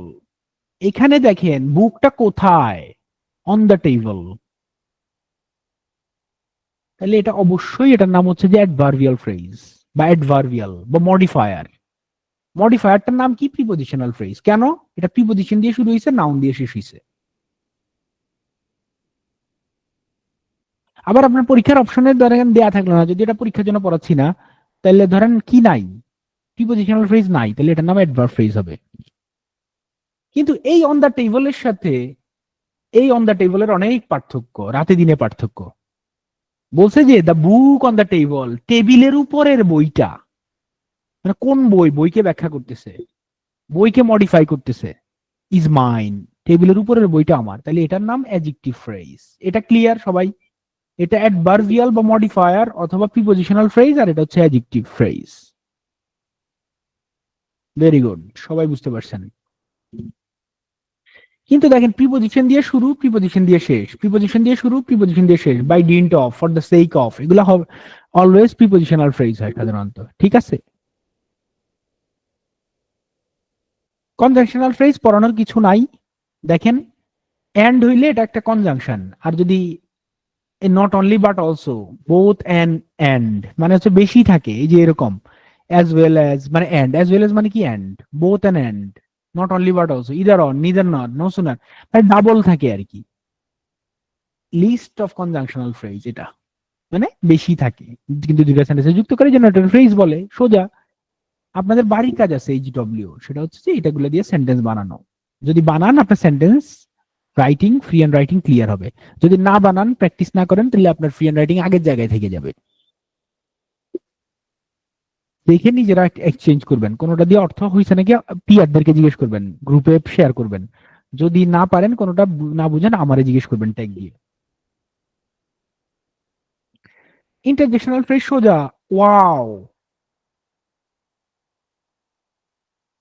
একটা ওয়ার্ড, আর ও নো দুইটা ওয়ার্ড, ও মাই গড গুডনেস তিনটা ওয়ার্ড, এই জন্য এটা ইন্টারজেকশনাল ফ্রেজ সোজা। ইন্টারজেকশনের সাথে ইন্টারজেকশন যদি বেশি ওয়ার্ড দিয়ে প্রকাশ করি, সেটার নাম ইন্টারজেকশনাল ফ্রেজ সোজা।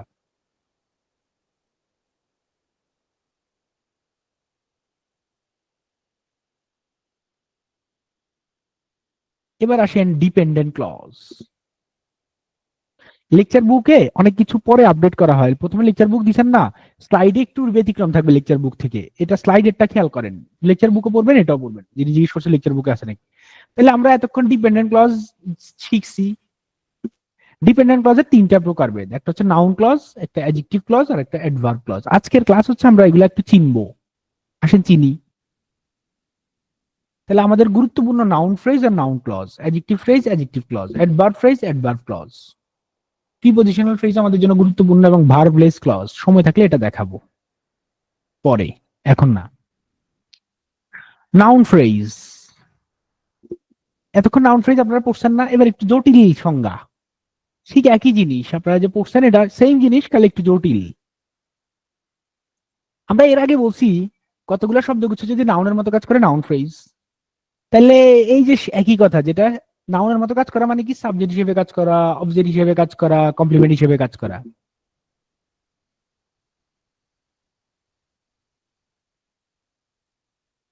তাহলে এটার মধ্যে একটা নাউন থাকে, এবং মডিফায়ার থাকতে পারে, ডিটারমাইনার থাকে, একটু আগে আপনারা দেখছেন, কমপ্লিমেন্টস থাকে। Noun phrases can vary in length and complexity, একটা নাউন ফ্রেজ একটা সেন্টেন্স থেকে বড় হইতে পারে, অনেক বড় হইতে পারে কনস্ট্রাকশন অনুযায়ী। নাউনের ফাংশন কি ছিল আপনাদের মনে আছে? আপনারা ছোটবেলা থেকে পড়ছেন, নাউন সেন্টেন্সের সাবজেক্ট হয়, অবজেক্ট হয়, কমপ্লিমেন্ট হয়, অ্যাপোজিটিভ হয়, প্রিপজিশনের অবজেক্ট হয়, জিরান্ড হয়। একই রকম নাউন ফ্রেজও। এখানে একটা সেন্টেন্স আছে, যে হলুদ দাগ গুলো আছে, এগুলো সব নাউন ফ্রেজ। কারো কোনো সন্দেহ আছে নাকি দেখেন, এতক্ষণ ক্লাসের পরে যদি বুঝতে পারেন।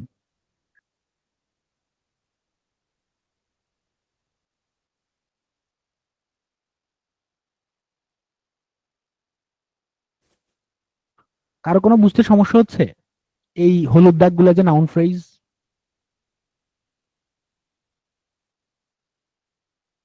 কেন প্রথমটা কেন নাউন ফ্রেজ? প্রথমটা সাবজেক্ট, পরেরটা প্রিপজিশনের পরে বসছে, এই জন্য নাউন ফ্রেজ। আর পরেরটা এটা হচ্ছে যে অবজেক্ট হিসেবে বসছে, দা ক্রু অফ দ্য ট্রলার, আর এটা কি হিসেবে বসছে, অবজেক্ট। অবজেক্ট, অবজেক্ট, সাবজেক্ট, প্রিপজিশনের পর। কারো কোনো বুঝতে সমস্যা হচ্ছে? কেউ সিঙ্গেল ওয়ান?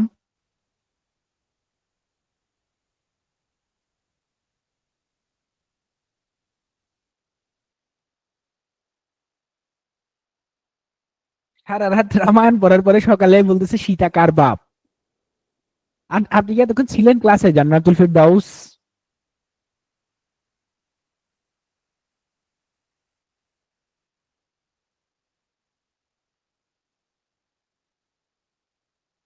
একজন জিজ্ঞেস করতেছে নাউন ফ্রেজ আর নাউন কি সেম নাকি? আপনারা বলেন সেম? কাজ সেম। নাউন ফ্রেজ হলে শব্দ বেশি হবে, শব্দ বেশি হলে নাউনের মতো কাজ করলে।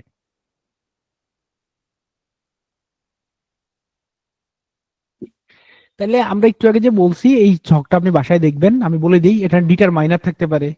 পি মডিফিকেশন মানে যেটা আগে বৈশা মডিফাই করে, যেন গুড বুকস, কিরকম বুকস গুড মডিফাই করছে। আর পোস্ট মডিফিকেশনও থাকতে পারে ওই এর পরে, এই যে অ্যাডজেক্টিভ ফ্রেজ। তাহলে the good books to read,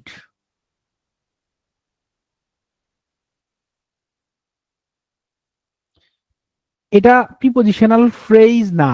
ওই যে হ্যাঁ, এটা প্রিপোজিশনাল ফ্রেজ বলতে পারবেন কোনটা, এই যে অন আর র্যাফট বলতে পারবেন, কিন্তু এ লাইফ র্যাফট আবার নাউন ফ্রেজ। আবার এটা কোনো জায়গায় যদি অপশন আপনার অ্যাডভার্বিয়াল থাকে তাহলে অ্যাডভার্বিয়াল হবে, রুমি। এবার দেখেন, মাই childhood friend to walk in the rain, walking in the rain, my cousin, সবগুলা নাউন ফ্রেজ। একটার নাম নর্মাল নাউন ফ্রেজ আর একটা ইনফিনিটিভ ফ্রেজ। দেখেন ইনফিনিটিভ, ইনফিনিটিভ ফ্রেজ না, গত ক্লাসে পড়ছেন যে infinitive phrase also noun phrase. গত ক্লাসে আপনারা দেখছেন যে জিরান ফ্রেজ অলসো নাউন ফ্রেজ। তারপরে এই যে অ্যাপোজিটিভ, অনেক জন জিজ্ঞেস করতেছেন বারবার অ্যাপোজিটিভটা বলেন। অ্যাপোজিটিভটা হচ্ছে যে যে সাবজেক্ট তার আরেকটা পরিচয়, তার সম্পর্কে আরেকটা পরিচয় দেয়া। মোদি যে আমার কাজিনও সে, আমার চাচাতো ভাই মোদি ইজ নো মোর, মানে নরেন্দ্র মোদী মারা গেছে। বুঝছেন? তাহলে আমি কি শিখলাম? নাউন ফ্রেজ যা, জিরান ফ্রেজও তা। নাউন ফ্রেজ যা, অ্যাপোজিটিভ ফ্রেজও তা। নাউন ফ্রেজ যা, ইনফিনিটিভ ফ্রেজও তা। এই কথা মনে আছে সবার? তাহলে বুঝবেন, গত ক্লাসে এটা দেখছিলেন না? তাহলে এই যে জিরান ফ্রেজ, এটা যে নাউন ফ্রেজ, কারো কোনো সন্দেহ আছে? কারণ এটা সেন্টেন্সের সাবজেক্ট।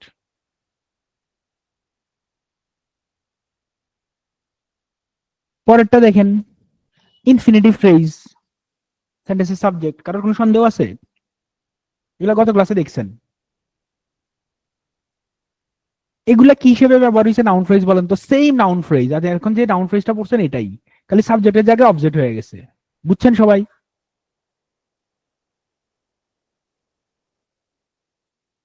এখানে কি হয়েছে? সেম নাউন ফ্রেজ, দেখেন সেম নাউন ফ্রেজ, প্রিপোজিশনের পরে বসছে, প্রিপোজিশনের অবজেক্ট। গত ক্লাসে আমরা বলছি প্রিপোজিশনের পরে একটা মাত্র সিঙ্গেল ওয়ার্ড বসলে সেটার নাম কি? নাউন। আর অনেকগুলো ওয়ার্ড বসলে সেটার নাম নাউন ফ্রেজ। এখানে কি হিসেবে বসছে দেখেন, সবই equal to then, equal to. মনে আছে গত ক্লাসে ইকুয়াল টু সূত্র বলছি? এই যে মহিন যে আমার চাইল্ডহুড ফ্রেন্ড সে, হোয়াট হি লাভস সে যা পছন্দ করে, সে সেটা হচ্ছে ওয়াক ইন দ্য রেইন। সে যা পছন্দ করে সেটা হচ্ছে ওয়াকিং ইন দ্য রেইন, একই কথা না? কমপ্লিমেন্ট। এবার দেখেন, the prime minister of India address the noun, address the nation yesterday, এখানে কি হিসেবে বসছে প্রথমটাতে, আর এখানে কি হিসেবে বসছে?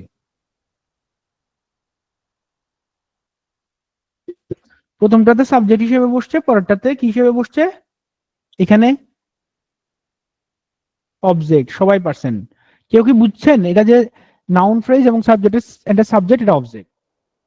ক্লিয়ার ক্লিয়ার সবার সবার? এখানে এখানে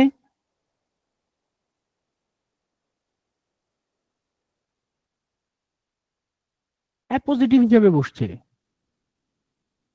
এখন অনেকে জিজ্ঞেস করতে পারেন যে পরীক্ষা এটা তো নাউনের ব্যাখ্যা করছে, এটার নাম অ্যাডজেক্টিভ ফ্রেজ হলো না কেন? এরকম প্রশ্ন আছে কারো যে এটা তো নাউনের ব্যাখ্যা করছে? এটা কেউ যদি কোনো অপশনে যদি নাউন ফ্রেজ না থাকে তাহলে এটা নাম অ্যাডজেক্টিভ ফ্রেজ হবে, কোনো অসুবিধা নেই, এটা দুইটাই হয়। মাই গার্লফ্রেন্ড তিশা অ্যাপোজিটিভ, এখানে কি হিসেবে বসছে? অবজেক্ট। তো আপনারা সব পারতেছেন।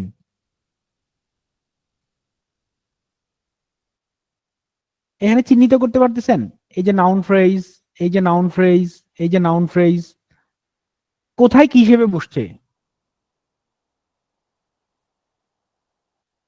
জ্যোতির্ময় কানু বলেন এখানে কি হিসেবে বসছে? এখানে 2 নাম্বারটাতে কমপ্লিমেন্ট হিসেবে বসছে, কানু পারে নাই। হোয়াট আই লাভ, আমি যা পছন্দ করি, equal to her smiling face, মানে আপনার গার্লফ্রেন্ডের। এটা কি কমপ্লিমেন্ট হিসেবে বসছে? সবাই বুঝছেন? এখন এই কোনটা কি হিসেবে বসছে আপনি শিখা লাভ কি? লাভ হচ্ছে এটা যে আপনি এগুলার এই জায়গায় বসাইতে পারবেন সেন্টেন্স লেখার সময়। এগুলা বাড়ির কাজ করবেন বাসায়, দেখবেন যে এগুলা পারেন কিনা। এই যে কয়েকটা চিহ্নিত করার বলা হয়েছে। আর কোথায় পাবেন নাউন ফ্রেজ? এই যে ডিটারমাইনার আর ইয়ার পরে পাবেন, মানে ইপি পজিশনের মাঝখানে পাবেন, ডিটারমাইনার পি পজিশনের মাঝখানে। তারপর আর কোথায় পাবেন? এটা সবচেয়ে জটিল ইউজ, এটা বিপি বিসিএস এর জন্য লাগে, তবে আপনি এমনি জানা রাখেন। ইট ইজ প্লাস অ্যাডজেক্টিভ অথবা নাউন, এই ফরম্যাটের সময় পরেরটা নাউন ফ্রেজ। নাউন হইলে তো আপনি বুঝতেছেনই যে নাউনকে ব্যাখ্যা করতেছে, কিন্তু অ্যাডজেক্টিভ হইলো এই যে এই ফরম্যাটে, ইট ইজ প্লাস অ্যাডজেক্টিভ ফরম্যাটে বসে। It is pleasure to meet a new acquaintance, pleasure to meet a new, এটা এই সময়ে নাউন ফ্রেজ বসে। এরকম অনেক উদাহরণ এখানে দিছি বাসায় দেখার জন্য, বাড়ি কাজ, বাসায় দেখবেন এগুলা।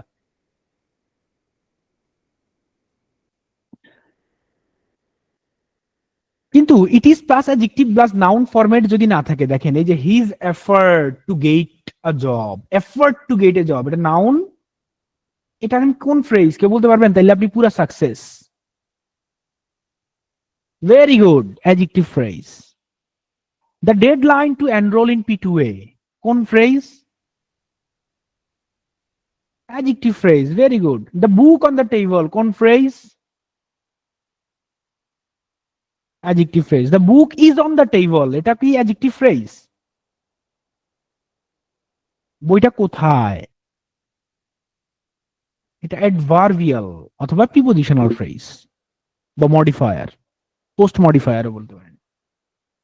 পোস্ট মডিফায়ার না বলাই ভালো এটা।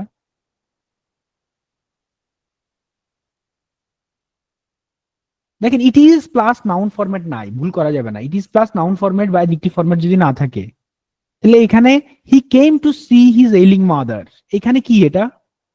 এটা কি অবজেক্ট? এটা কি নাউন ফ্রেজ নাকি অ্যাডজেক্টিভ ফ্রেজ নাকি অ্যাডভার্বিয়াল নাকি প্রিপোজিশনাল ফ্রেজ? দুইটা কি কথা? ভেরি গুড, অ্যাডভার্বিয়াল অথবা প্রিপোজিশনাল ফ্রেজ বললে কোনো সমস্যা নেই। ওকে, এবার আসেন অ্যাডজেক্টিভ ফ্রেজ। অ্যাডজেক্টিভ ফ্রেজ আমরা জানি যে অ্যাডজেক্টিভের মতো কাজ করবে, নাউনের পরে বসে। হুম। এবং এই phrase consist of one or more adjective, একটা বা বেশি অ্যাডজেক্টিভ থাকতে পারে এখানে। Other elements such as adverb and prepositional phrase, এবং এটা সবসময় এডিশনাল ইনফরমেশন দেয়, অতিরিক্ত তথ্য।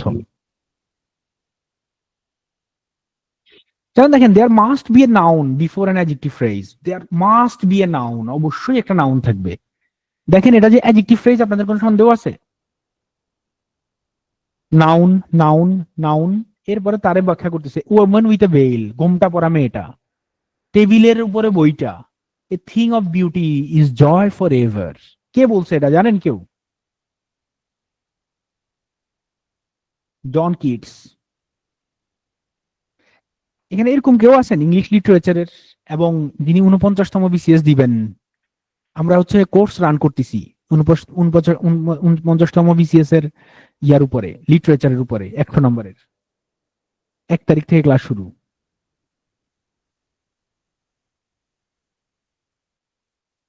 যারা ভর্তি হয়েছেন তাদের সাথে ইনশাল্লাহ আবার দেখা হবে, আমরা লিটারেচার পড়বো মজা করে। আরো এক্সাম্পল এখানে দেয়া আছে।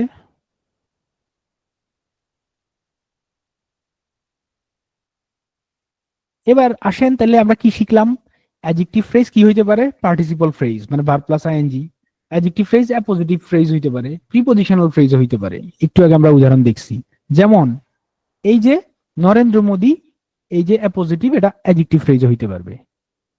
এই যে অ্যাডজেক্টিভ ফ্রেজ দেখছেন, এই যে Modi my cousin is no more, my cousin, এটা অ্যাডজেক্টিভ ফ্রেজ অথবা অ্যাপোজিটিভ ফ্রেজ, আপনি যেটা খুশি সেটা বলেন, অসুবিধা নেই, যেটা অপশনে দেওয়া থাকবে। এই অ্যাপোজিটিভ ফ্রেজ রে আমি কি বললাম, Modi, Modi who is my cousin. এখন কি এটা ফ্রেজ আছে নাকি ক্লজ হয়ে গেছে? ক্লজ হয়ে গেছে। কোন ক্লজ কেউ বলতে পারবেন এটার নাম? এটা অ্যাডজেক্টিভের কাজ করতেছে, নাউন সম্পর্কে তথ্য দিচ্ছে, তাহলে এটার নাম adjective clause. Narendra Modi who is the prime minister of India, আমি হু ইজ একটা অতিরিক্ত জিনিস লাগাইছি, তাহলে এটা কি ক্লজ হয়ে গেছে, আছে না ফ্রেজ আছে? কোনটা, ক্লজ না ফ্রেজ? ক্লজ। কোন ক্লজ? মোদি সম্পর্কে তথ্য দিচ্ছে, এডিশনাল ইনফরমেশন, তাহলে এটা কি হবে? Adjective clause. Very good. তাহলে অ্যাডজেক্টিভ ক্লজ ইউজ করে আপনি হচ্ছে অনেক সুন্দর সুন্দর সেন্টেন্স, বড় বড় সেন্টেন্স তৈরি করতে পারবেন। তারপর participle phrase is equal two adjective phrase, এটা আমরা বলছি। দেখেন তো, এই যে এটা সাবজেক্ট, তাহলে এটা কি আর নাউন ফ্রেজ বা জিরান ফ্রেজ আছে নাকি? গত ক্লাসে আমরা কি দেখছি মনে আছে?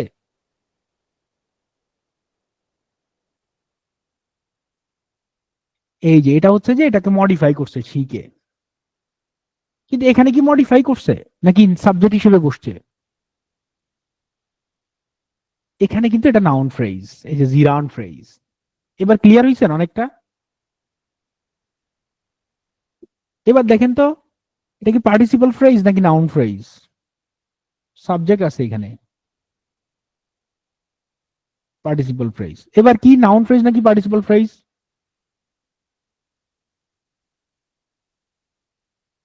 Very good. আর কোথায় পাবেন অ্যাডজেক্টিভ ফ্রেজ? একই জিনিস, একটু আগে দেখছেন না, ডিটারমাইনার আর হচ্ছে যে কিসের আগে, ডিটারমাইনার আর প্রিপজিশনের মাঝখানে নাউন ফ্রেজ বসে, কিন্তু এটা যদি অ্যাডজেক্টিভ হয়, হার্ড এন্ড ফাস্ট দুইটাই অ্যাডজেক্টিভ, এই অংশটা adjective phrase. Large and beautiful দুইটাই অ্যাডজেক্টিভ, তাহলে অ্যাডজেক্টিভ ফ্রেজ। কিন্তু এই যে পুরাটা যদি হইতো, দেখেন, হার্ড এন্ড ফাস্ট বাদ দেন, হার্ড এন্ড ফাস্ট বাদ দিয়া মনে করেন আপনারা, আমি জিজ্ঞেস করলাম কি, হার্ড এন্ড ফাস্ট রুল, তাইলে এটা কি অ্যাডজেক্টিভ ফ্রেজ আছে নাকি নাউন ফ্রেজ হয়ে গেছে? নাউন ফ্রেজ, কারণ ডিটারমাইনার আর প্রিপজিশনের মাঝখানে বসছে, এবং এখানে শুধু অ্যাডজেক্টিভ না, কি আছে, নাউন, নাউনও যুক্ত হয়ে গেছে, নাউন দিয়ে শেষ হয়েছে। ডিটারমাইনার দিয়ে শুরু, নাউন দিয়ে শেষ, তখন নাউন ফ্রেজ হয়ে গেছে। বি ভার্বের পরে যদি, হ্যাঁ বি ভার্বের পর মানে এমিজার ওয়াজারের পরে যদি অ্যাডজেক্টিভ দিয়ে শুরু হয়, তাহলে পুরো অংশটা অ্যাডজেক্টিভ ফ্রেজ। কি বলছি? বি ভার্বের পর এমিজার ওয়াজারের পরে যদি কোনো বাকি ফ্রেজটা অ্যাডজেক্টিভ দিয়ে শুরু হয়, সেটাও অ্যাডজেক্টিভ ফ্রেজ। বি ভার্বের পরে যদি প্রিপোজিশন, যদি অ্যাডজেক্টিভের ন্যায় অর্থ দেয়, তাইলেও এটা প্রিপোজিশনাল অ্যাডজেক্টিভ ফ্রেজ হবে। যেমন হি ইজ উইদাউট ফিয়ার, হি যে উইদাউট ফিয়ারও সে অকুত ভয়। যেমন শি ইজ উইদাউট ব্লেমিশ, তার কোনো ভুল নাই, তাহলে সে কি ফ্ললেস, ফ্ললেস কি একটা অ্যাডজেক্টিভ, তাহলে এটা অ্যাডজেক্টিভ ফ্রেজ। আবার এই অংশটা কেউ কি এই এখানের যে কোনো একটা সেন্টেন্স, এই সেন্টেন্সটাকে ক্লজ বানাইতে পারবেন? Clause, adjective clause. The city teeming with bustling activity never slept, মানে এই সিটি কখনো ঘুমায় না, যেমন Tokyo, New York, Dhaka, never sleep. তাহলে হুইচ ইজ টিমিং উইথ, তাইলে হয়ে যায় অ্যাডজেক্টিভ ক্লজ। আছে অ্যাডজেক্টিভ ফ্রেজ, হয়ে গেছে অ্যাডজেক্টিভ ক্লজ। Additional information. এবার আমরা অ্যাডভার্ব সম্পর্কে জানছি যে অ্যাডভার্বের মতো যেটা কাজ করে, তাহলে একই কথা, সে মডিফাই করবে ভার্বকে, অ্যাডজেক্টিভকে এবং আদার অ্যাডভার্বকে মডিফাই করবে। এবং অ্যাডভার্ব ফ্রেজ অতিরিক্ত তথ্য দেয়, কিন্তু নাউন সম্পর্কে না। About the manner, time, place, degree, frequency সম্পর্কে তথ্য দিবে। নাউন সম্পর্কে তথ্য দিলে কিন্তু অ্যাডজেক্টিভ ফ্রেজ হয়ে যেত। এটার মধ্যে ওয়ান অর মোর অ্যাডভার্বস থাকতে পারে, একটু জটিল সংজ্ঞা, মানে জটিল নামের বড় সংজ্ঞা আর কি। এইগুলা যে অ্যাডভার্ব ফ্রেজ, কারো কোনো সন্দেহ আছে পড়ে? কোনোটা না বুঝলে জিজ্ঞেস করেন।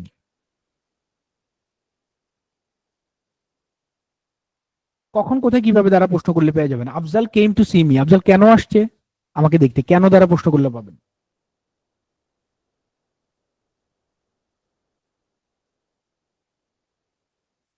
কয়টা বাজে বলেন তো আমাকে, কয়টা, সময় কত হয়েছে?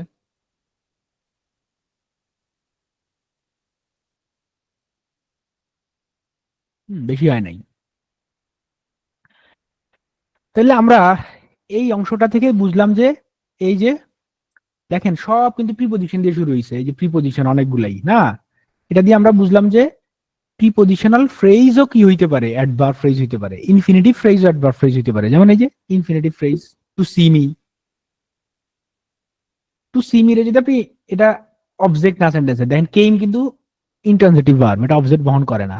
তাহলে কখন কোথায় কিভাবে দ্বারা প্রশ্ন করলে পাবেন, এই জন্য এটা অ্যাডভার্ব ফ্রেজ। কিন্তু টু সি মি রে যদি আপনি সাবজেক্ট হিসেবে ব্যবহার করেন, টু সি মি ইজ ফরজ, মানে আমি বললাম যে আমাকে দেখা ফরজ, তাহলে এখানে এটা সাবজেক্ট, তাহলে এটার নাম কি হবে দেখুন, infinitive phrase. Infinitive phrase is equal to noun phrase.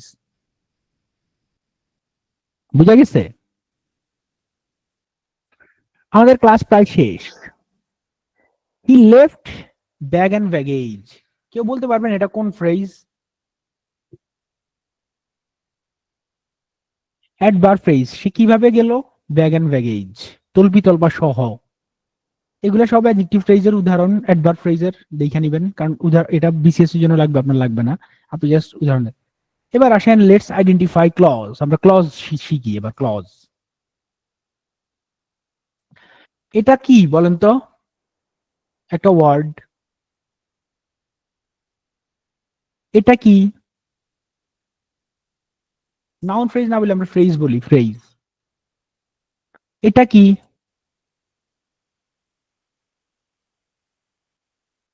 একটা সেন্টেন্স। কারো কি বুঝতে অসুবিধা হইতেছে?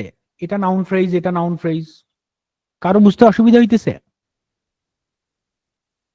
এবার দেখেন এটা কি? My childhood friend knows all my secret, আমার বন্ধু আমার গোপন সব কথা জানে। এখন আমি একটা কি লাগাইলাম, ক্লজ মার্কার লাগাইলাম, তাহলে এটা কি এখন অর্থ প্রকাশ করছে? এটার কোনো অর্থ হয় নাকি হাফ অর্থ? হাফ।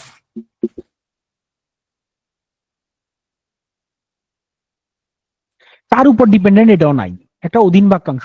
আমার বন্ধু যে আমার সব গোপন কথা জানে, আমার বন্ধু যে যা জানে, হাফ। এখন আমার মনে হয় আমার বন্ধু আমার সব গোপন কথা জানে, তাহলে এটা প্রিন্সিপাল ক্লজ, এটা এখন সাবঅর্ডিনেট ক্লজ। ক্লিয়ার? এই ব্যাপারটা ক্লিয়ার হয়েছে আমরা সবাই? সবাই বলেন। এখন আপনি প্রশ্ন করেন আমার কি মনে হয়, কি যে আমার বন্ধু আমার সব গোপন কথা জানে, এটা পুরাটা সেন্টেন্সের অবজেক্ট, আবার এটা ক্লজও, তাহলে এটার নাম কি ক্লজ কেউ বলতে পারবেন? আমি একটু আগে বলছি নাউন প্রোনাউন ছাড়া পৃথিবীর কোনো কিছু সেন্টেন্সের সাবজেক্ট অবজেক্ট হইতে পারবে না। নর্মালি আর কি, অ্যাডজেক্টিভও হয়, ওটা অন্য মামলা, ওটা ডিফারেন্ট কেস, ওটা মানে আপনাদের লাগবে না। তাহলে এটা সাবজেক্ট আর অবজেক্ট হয়, যেটা এটা সেন্টেন্সের অবজেক্ট, তাহলে এটার নাম নিশ্চিত নাউন ক্লজ। বুঝা গেছে?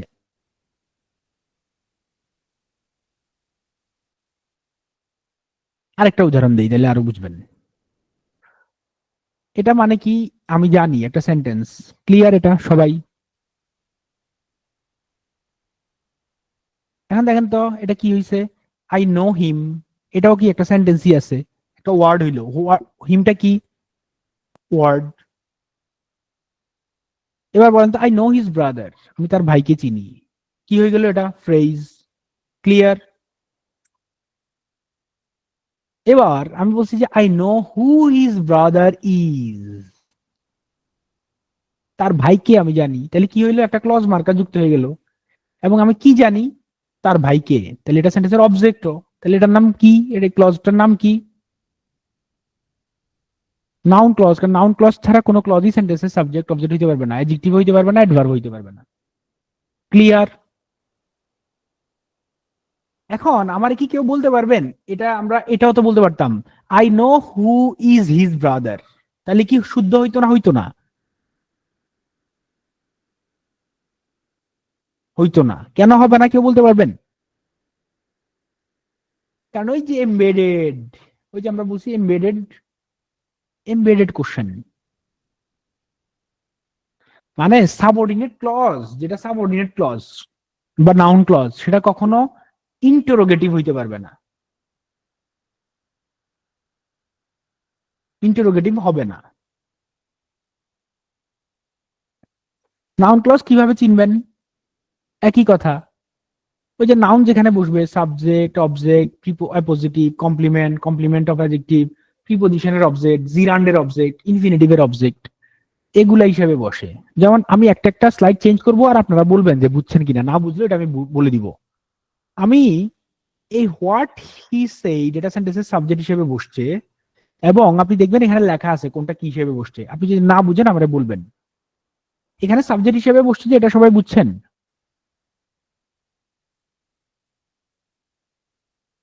যদি এটা বুঝেন আপনি সেন্টেন্স লিখতে পারবেন, ভালো ভালো সেন্টেন্স। কিভাবে নাউন ইয়া হয়,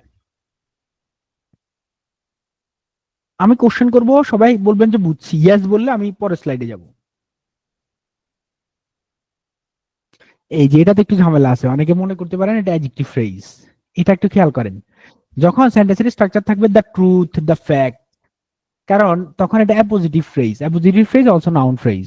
এখন আপনি বলতে পারেন যে অ্যাডজেক্টিভ ফ্রেজ তো হইতে পারতো, কারণ এটা নাউন সম্পর্কে অতিরিক্ত তথ্য দিচ্ছে, কিন্তু দেয় নাই। দেখেন এটা একটু জটিল, এটা পরীক্ষা আসে, বিসিএস এ আসছেও, কিন্তু আপনার এত জটিল হবে না। কিন্তু আপনি এটা জেনে রাখেন যে the fact that he said it, সে যা বলছে এটাই ফ্যাক্ট, ইকুয়াল টু এটা, দেখেন এটা ইকুয়াল টু এটা, এই যে এটা, এটা সম্পর্কে কোনো অতিরিক্ত তথ্য দেয় নাই,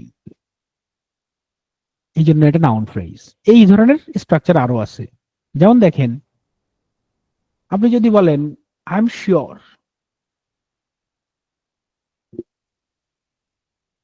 দ্যাট হি সেইড ইট, সে যে বলছে এটা আমি sure, it is plus noun বা it is plus adjective format. আবার এখানে বলছে it is pity, it is a pity that she failed in the exam,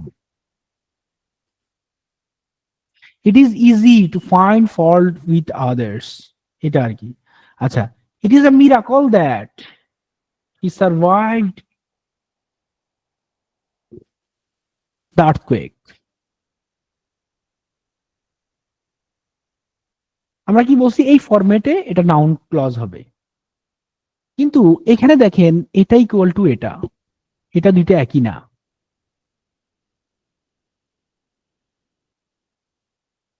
তারপর দেখেন এইটা, সবাই বুঝছেন ইনফিনিটিভের পরে নাউন ফ্রেজ বসছে, ইনফিনিটিভের অবজেক্ট। টু হিয়ার, কে শুনবে, হোয়াট শি সেইড, সে যা বলছে।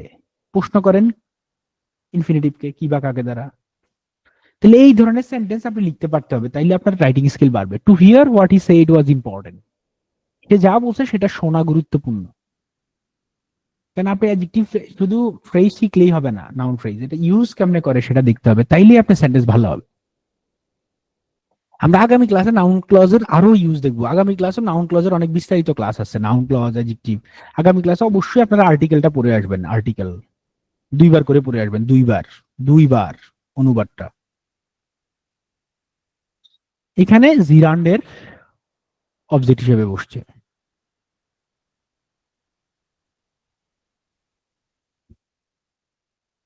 এরকম আরো উদাহরণ আপনার বাসায় দেখার জন্য আমি দিছি, এই যে মোর এক্সাম্পলস, আমি যে বলছি কোন কোন জায়গায় বসে, সব উদাহরণ এখানে দেয়া আছে, আরো দেয়া আছে, দেখেন আরো দেয়া আছে, এগুলা বাসায় দেখার জন্য। এবার আমরা একটা বেসিক ডিপেন্ডেন্ট ক্লজের একটা ইয়া দেখি।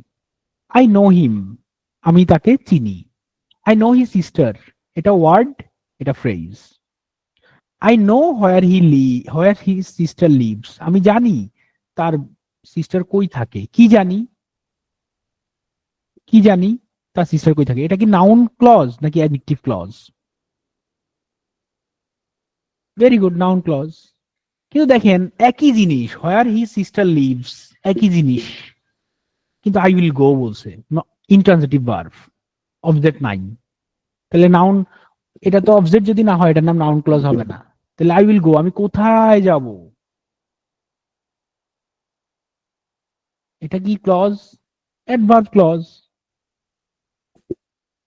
কিন্তু এটা বলেন তো, I know the place where he sister lives, তাহলে এটা কি প্লেস কে বলতেছে, প্লেস কে প্লেস সম্পর্কে তথ্য দিচ্ছে? তাহলে এটা অ্যাডজেক্টিভ ক্লজ। দেখছেন, adjective clause, noun clause, adverb clause. Clear? সবাই ক্লিয়ার এটা?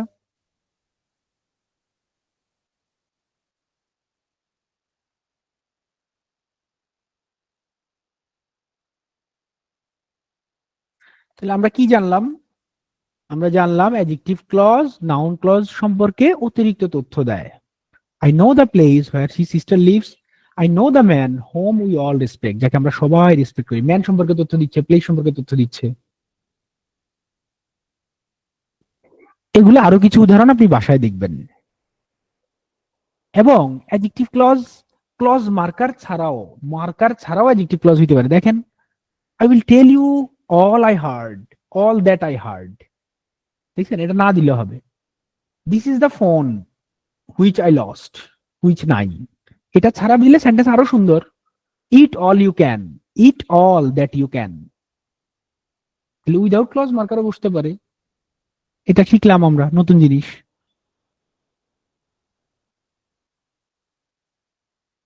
তারপরে আমরা শিখলাম যে যদি দ্য বিলিফ, দেখেন দ্য বিলিফ কি, that honesty is the best policy. Honesty is the best policy যে কথা, বিলিফও একই কথা।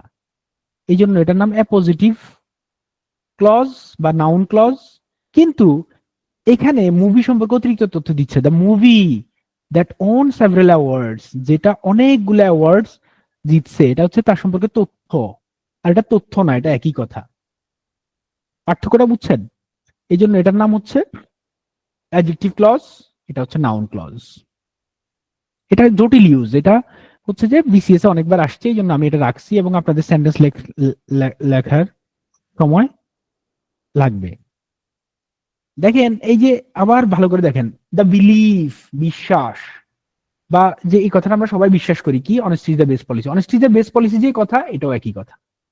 তাহলে দ্য বিলিফ, দ্য আইডিয়া, হ্যাঁ, দ্য ট্রুথ, দ্য ফ্যাক্ট, এগুলা থাকলেই বুঝে যাবেন।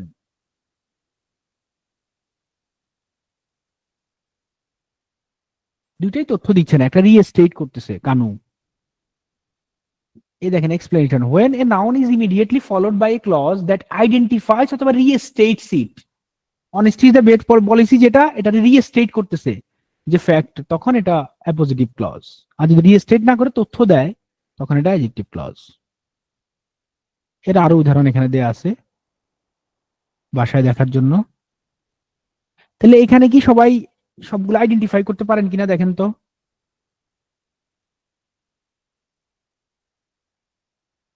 এটা কোন ক্লজ সবাই বলেন তো, প্রথমটা?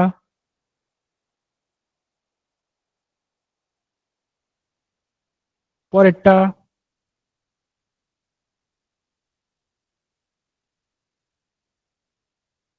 পরেরটা?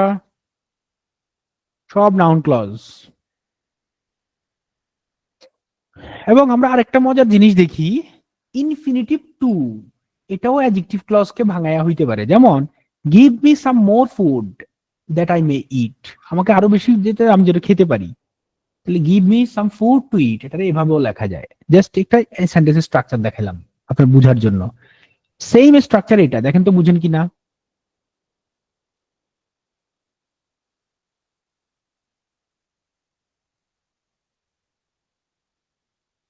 The doctor has given me some medicine to take, which I must take, এভাবেও লেখা যায়।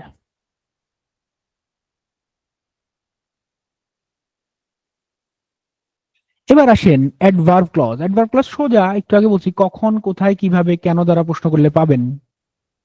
তাহলে অ্যাডভার্ব ক্লজের অনেক ধরন আছে। Adverb of place, manner, time, condition, concession. Concession মানে শর্ত আর কি, ওই যে যদিও, যদিও দিয়ে কনসেশন বোঝায়।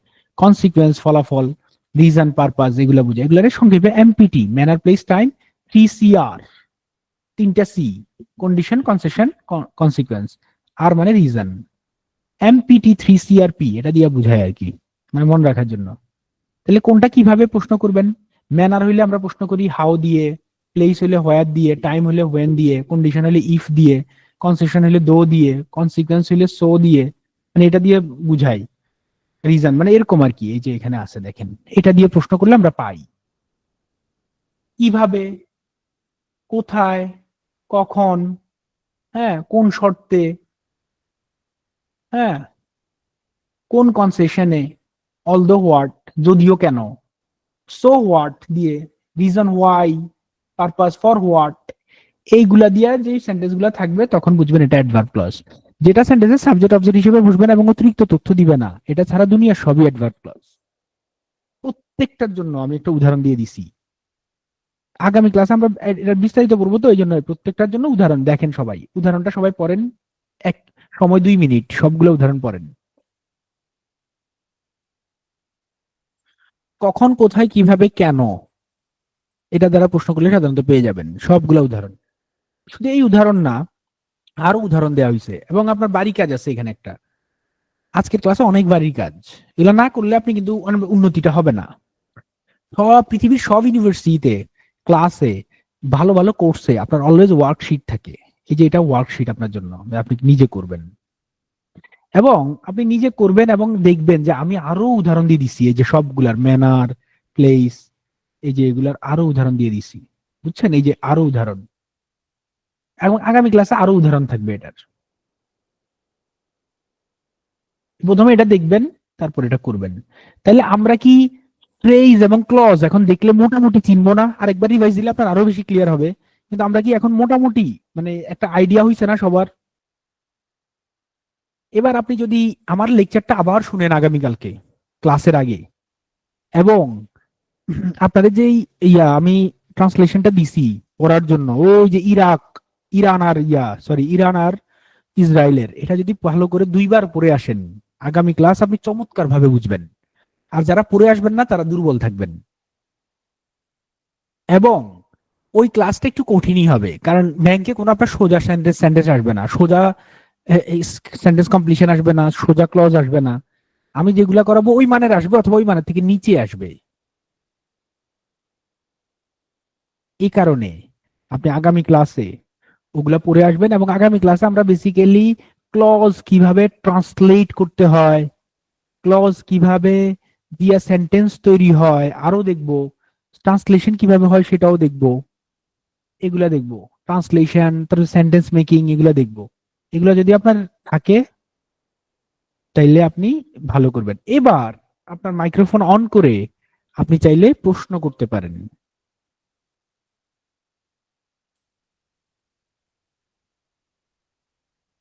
আমি আর প্রশ্ন পড়বো না ইয়াতে, আপনি যদি ইয়াতে প্রশ্ন করেন তাহলে আনসার দিব। সময় 1 মিনিট, যদি 1 মিনিটের মধ্যে কেউ প্রশ্ন না করেন তাহলে হচ্ছে যে আমরা বিদায় নিব। আপনি প্রশ্ন করতে পারেন সময়, আচ্ছা আমি অন করে দিচ্ছি, দাঁড়ান 1টা মিনিট, এখানে একটু ডিস্টার্ব করতেছে তো, 1টা মিনিট। রেকর্ড অফ করতে পারো নয়ন, ক্লাস শেষ। এবার আপনারা মাইক্রোফোন অন করতে পারবেন, সমস্যা নাই। একজন একজন করে হ্যান্ড রেজ করে একজন একজন করে বলেন। আসসালামু আলাইকুম। ওয়ালাইকুম আমার কথা আসসালাম। শোনা যাচ্ছে? খালিদ, শোনা যাচ্ছে আপনাকে, বলেন। আচ্ছা, আমার প্রশ্নটা হচ্ছে একদম শুরুর দিকে স্লাইডে একটা উদাহরণ ছিল যে থ্রিলিং অ্যাডভেঞ্চার। ওই যে ওই যে হচ্ছে থ্রিলিং অ্যাডজেক্টিভ, অ্যাডভেঞ্চার মানে নাউন। কিন্তু পুরো ফ্রেজটা ছিল নাউন, যে এ থ্রিলিং নাউন অ্যাডভেঞ্চার। ফ্রেজ, পুরো ফ্রেজটা ছিল নাউন ফ্রেজ, থ্রিলিং অ্যাডজেক্টিভ ছিল, এর আগে ডিটারমাইনার ছিল, এরপরে আচ্ছা, অ্যাডভেঞ্চারটা নাউন। আপনার প্রশ্ন কি? আমার প্রশ্নটা হচ্ছে, যেহেতু এখানে পুরো অ্যাডজেক্টিভটা, মানে যদি আমি কোশ্চেন করি যে কেমন অ্যাডভেঞ্চার, হাউ, মানে কেমন অ্যাডভেঞ্চার, মানে হাউ হাউ দিস হ্যাঁ, তো অ্যাডভেঞ্চার কেমন ওয়াজ, অ্যাডভেঞ্চার হইলে থ্রিলিং অ্যাডভেঞ্চার, তো অ্যাডজেক্টিভ তো পাইছেন। তাহলে ভাই পুরো পুরো ফ্রেজটা হইতেছে অ্যাডজেক্টিভ ফ্রেজ নাউন হইতেছে ফ্রেজ। না? আমি বলি আপনারে, আপনি বলতেছেন যে কেমন অ্যাডভেঞ্চার, ঠিক আছে? জি ভাই। কেমন অ্যাডভেঞ্চার তো পাইছেনই, তো থ্রিলিং, এটা অ্যাডজেক্টিভ, থ্রিলিং অ্যাডভেঞ্চার।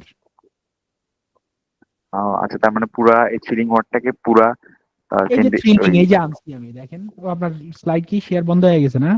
একদম লাস্টে, মানে শুরুর দিকে সাইড ছিল দেখছি এটা। দেখছি, আমি জানি জানি, মুখস্থ, জি এগুলো জি পড়াইতে পড়াইতে মুখস্থ হয়ে গেছে। দেখেন, এই যে দেখেন আপনি, এই যে থ্রিলিং অ্যাডভেঞ্চার, এটা না, জি জি জি। এটার এই থ্রিলিংটা হচ্ছে যে অ্যাডজেক্টিভ, তো আপনি তো কেমন অ্যাডভেঞ্চার, থ্রিলিং অ্যাডভেঞ্চার, থ্রিলিংটা অ্যাডজেক্টিভ আমি বলছি। তারপর অসুবিধা, এই যে লেখাও আছে অ্যাডজেক্টিভ, এই যে একটু তো ভাই কিন্তু নেক্সট আমি যে বলছি যখন এটা সেন্টেন্সে ইউজ হবে, হুম, যখন সেন্টেন্সে ইউজ হবে দ্য থ্রিলিং অ্যাডভেঞ্চার যখন সেন্টেন্সে ইউজ হচ্ছে, জি জি তখন তো সে নাউন ফ্রেজের কাজ করতেছে। এই যে সেন্টেন্সে ইউজ সাবজেক্ট, সাবজেক্ট তো নাউন ফ্রেজ ছাড়া অ্যাডজেক্টিভ ফ্রেজ কখনো সেন্টেন্সে সাবজেক্ট হবে না, নাউন ফ্রেজ ইউজের উপর ডিপেন্ড করবে। কিন্তু ইউজ ছাড়াও এমনিও বোঝা যায় যাদের থ্রিলিং অ্যাডভেঞ্চার হচ্ছে নাউন ফ্রেজ, থ্রিলিং অ্যাডজেক্টিভ। আচ্ছা, মানে এই ব্যাপারটাই কনফিউশন ছিল যে থ্রিলিং অ্যাডভেঞ্চার ওকে, পুরো ঠিক আছে, ফ্রেজটা থ্যাংক ইউ, হইতেছে এটা। Thank you, thank you. আর কোনো ঠিক প্রশ্ন আছে, কারো? থ্যাংক ইউ ভাই। অন্য কেউ? আসসালামু আলাইকুম। আর কারো কোনো প্রশ্ন থাকলে মাইক্রোফোন অন করে বলতে পারবেন, বলেন। আপনি বোকা বোকা প্রশ্ন করলে কোনো অসুবিধা নাই, মানে আপনি একবারে নর্মাল জিনিস বুঝেন না, আমার কোনো অসুবিধা নাই, কারণ আপনি নর্মাল জিনিস বুঝলে তো আমার কাছে আসতেন না, আমার কোনো বিলি থাকতো না। এবার যারা প্রথম দিকে প্রশ্ন করছেন না, ছোটখাটো প্রশ্ন যেটা ক্লাসের জন্য ইরিটেটিং হয়েছে, কারণ হচ্ছে আমি আনসার দেওয়ার চেষ্টা করছি, কারণ হচ্ছে আপনি ক্লাস শেষের পরে আপনার ওই আনসার গুলো থাকবে না, প্রশ্নগুলো থাকবে না সাধারণত।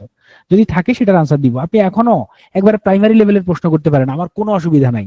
I will I will respect. এবং আমি আমি ভালোবাসি আপনাদেরকে যারা এখন একবারে বোকা প্রশ্ন করবেন। বোকা প্রশ্ন করেন, নাহলে আপনি এখানে টাকা দিয়ে ভর্তি হয়েছেন কেন? বুঝেন নাই? বোকা প্রশ্ন করেন, কোনো অসুবিধা নাই, কিন্তু প্রশ্ন করেন। প্রশ্ন না করলে আপনি শিখবেন না। আর কারো কোনো প্রশ্ন আছে তাইলে? তার মানে আপনারা সব বুঝে গেছেন, তাই তো? থ্যাংক ইউ সো মাচ, ভালো থাকবেন সবাই।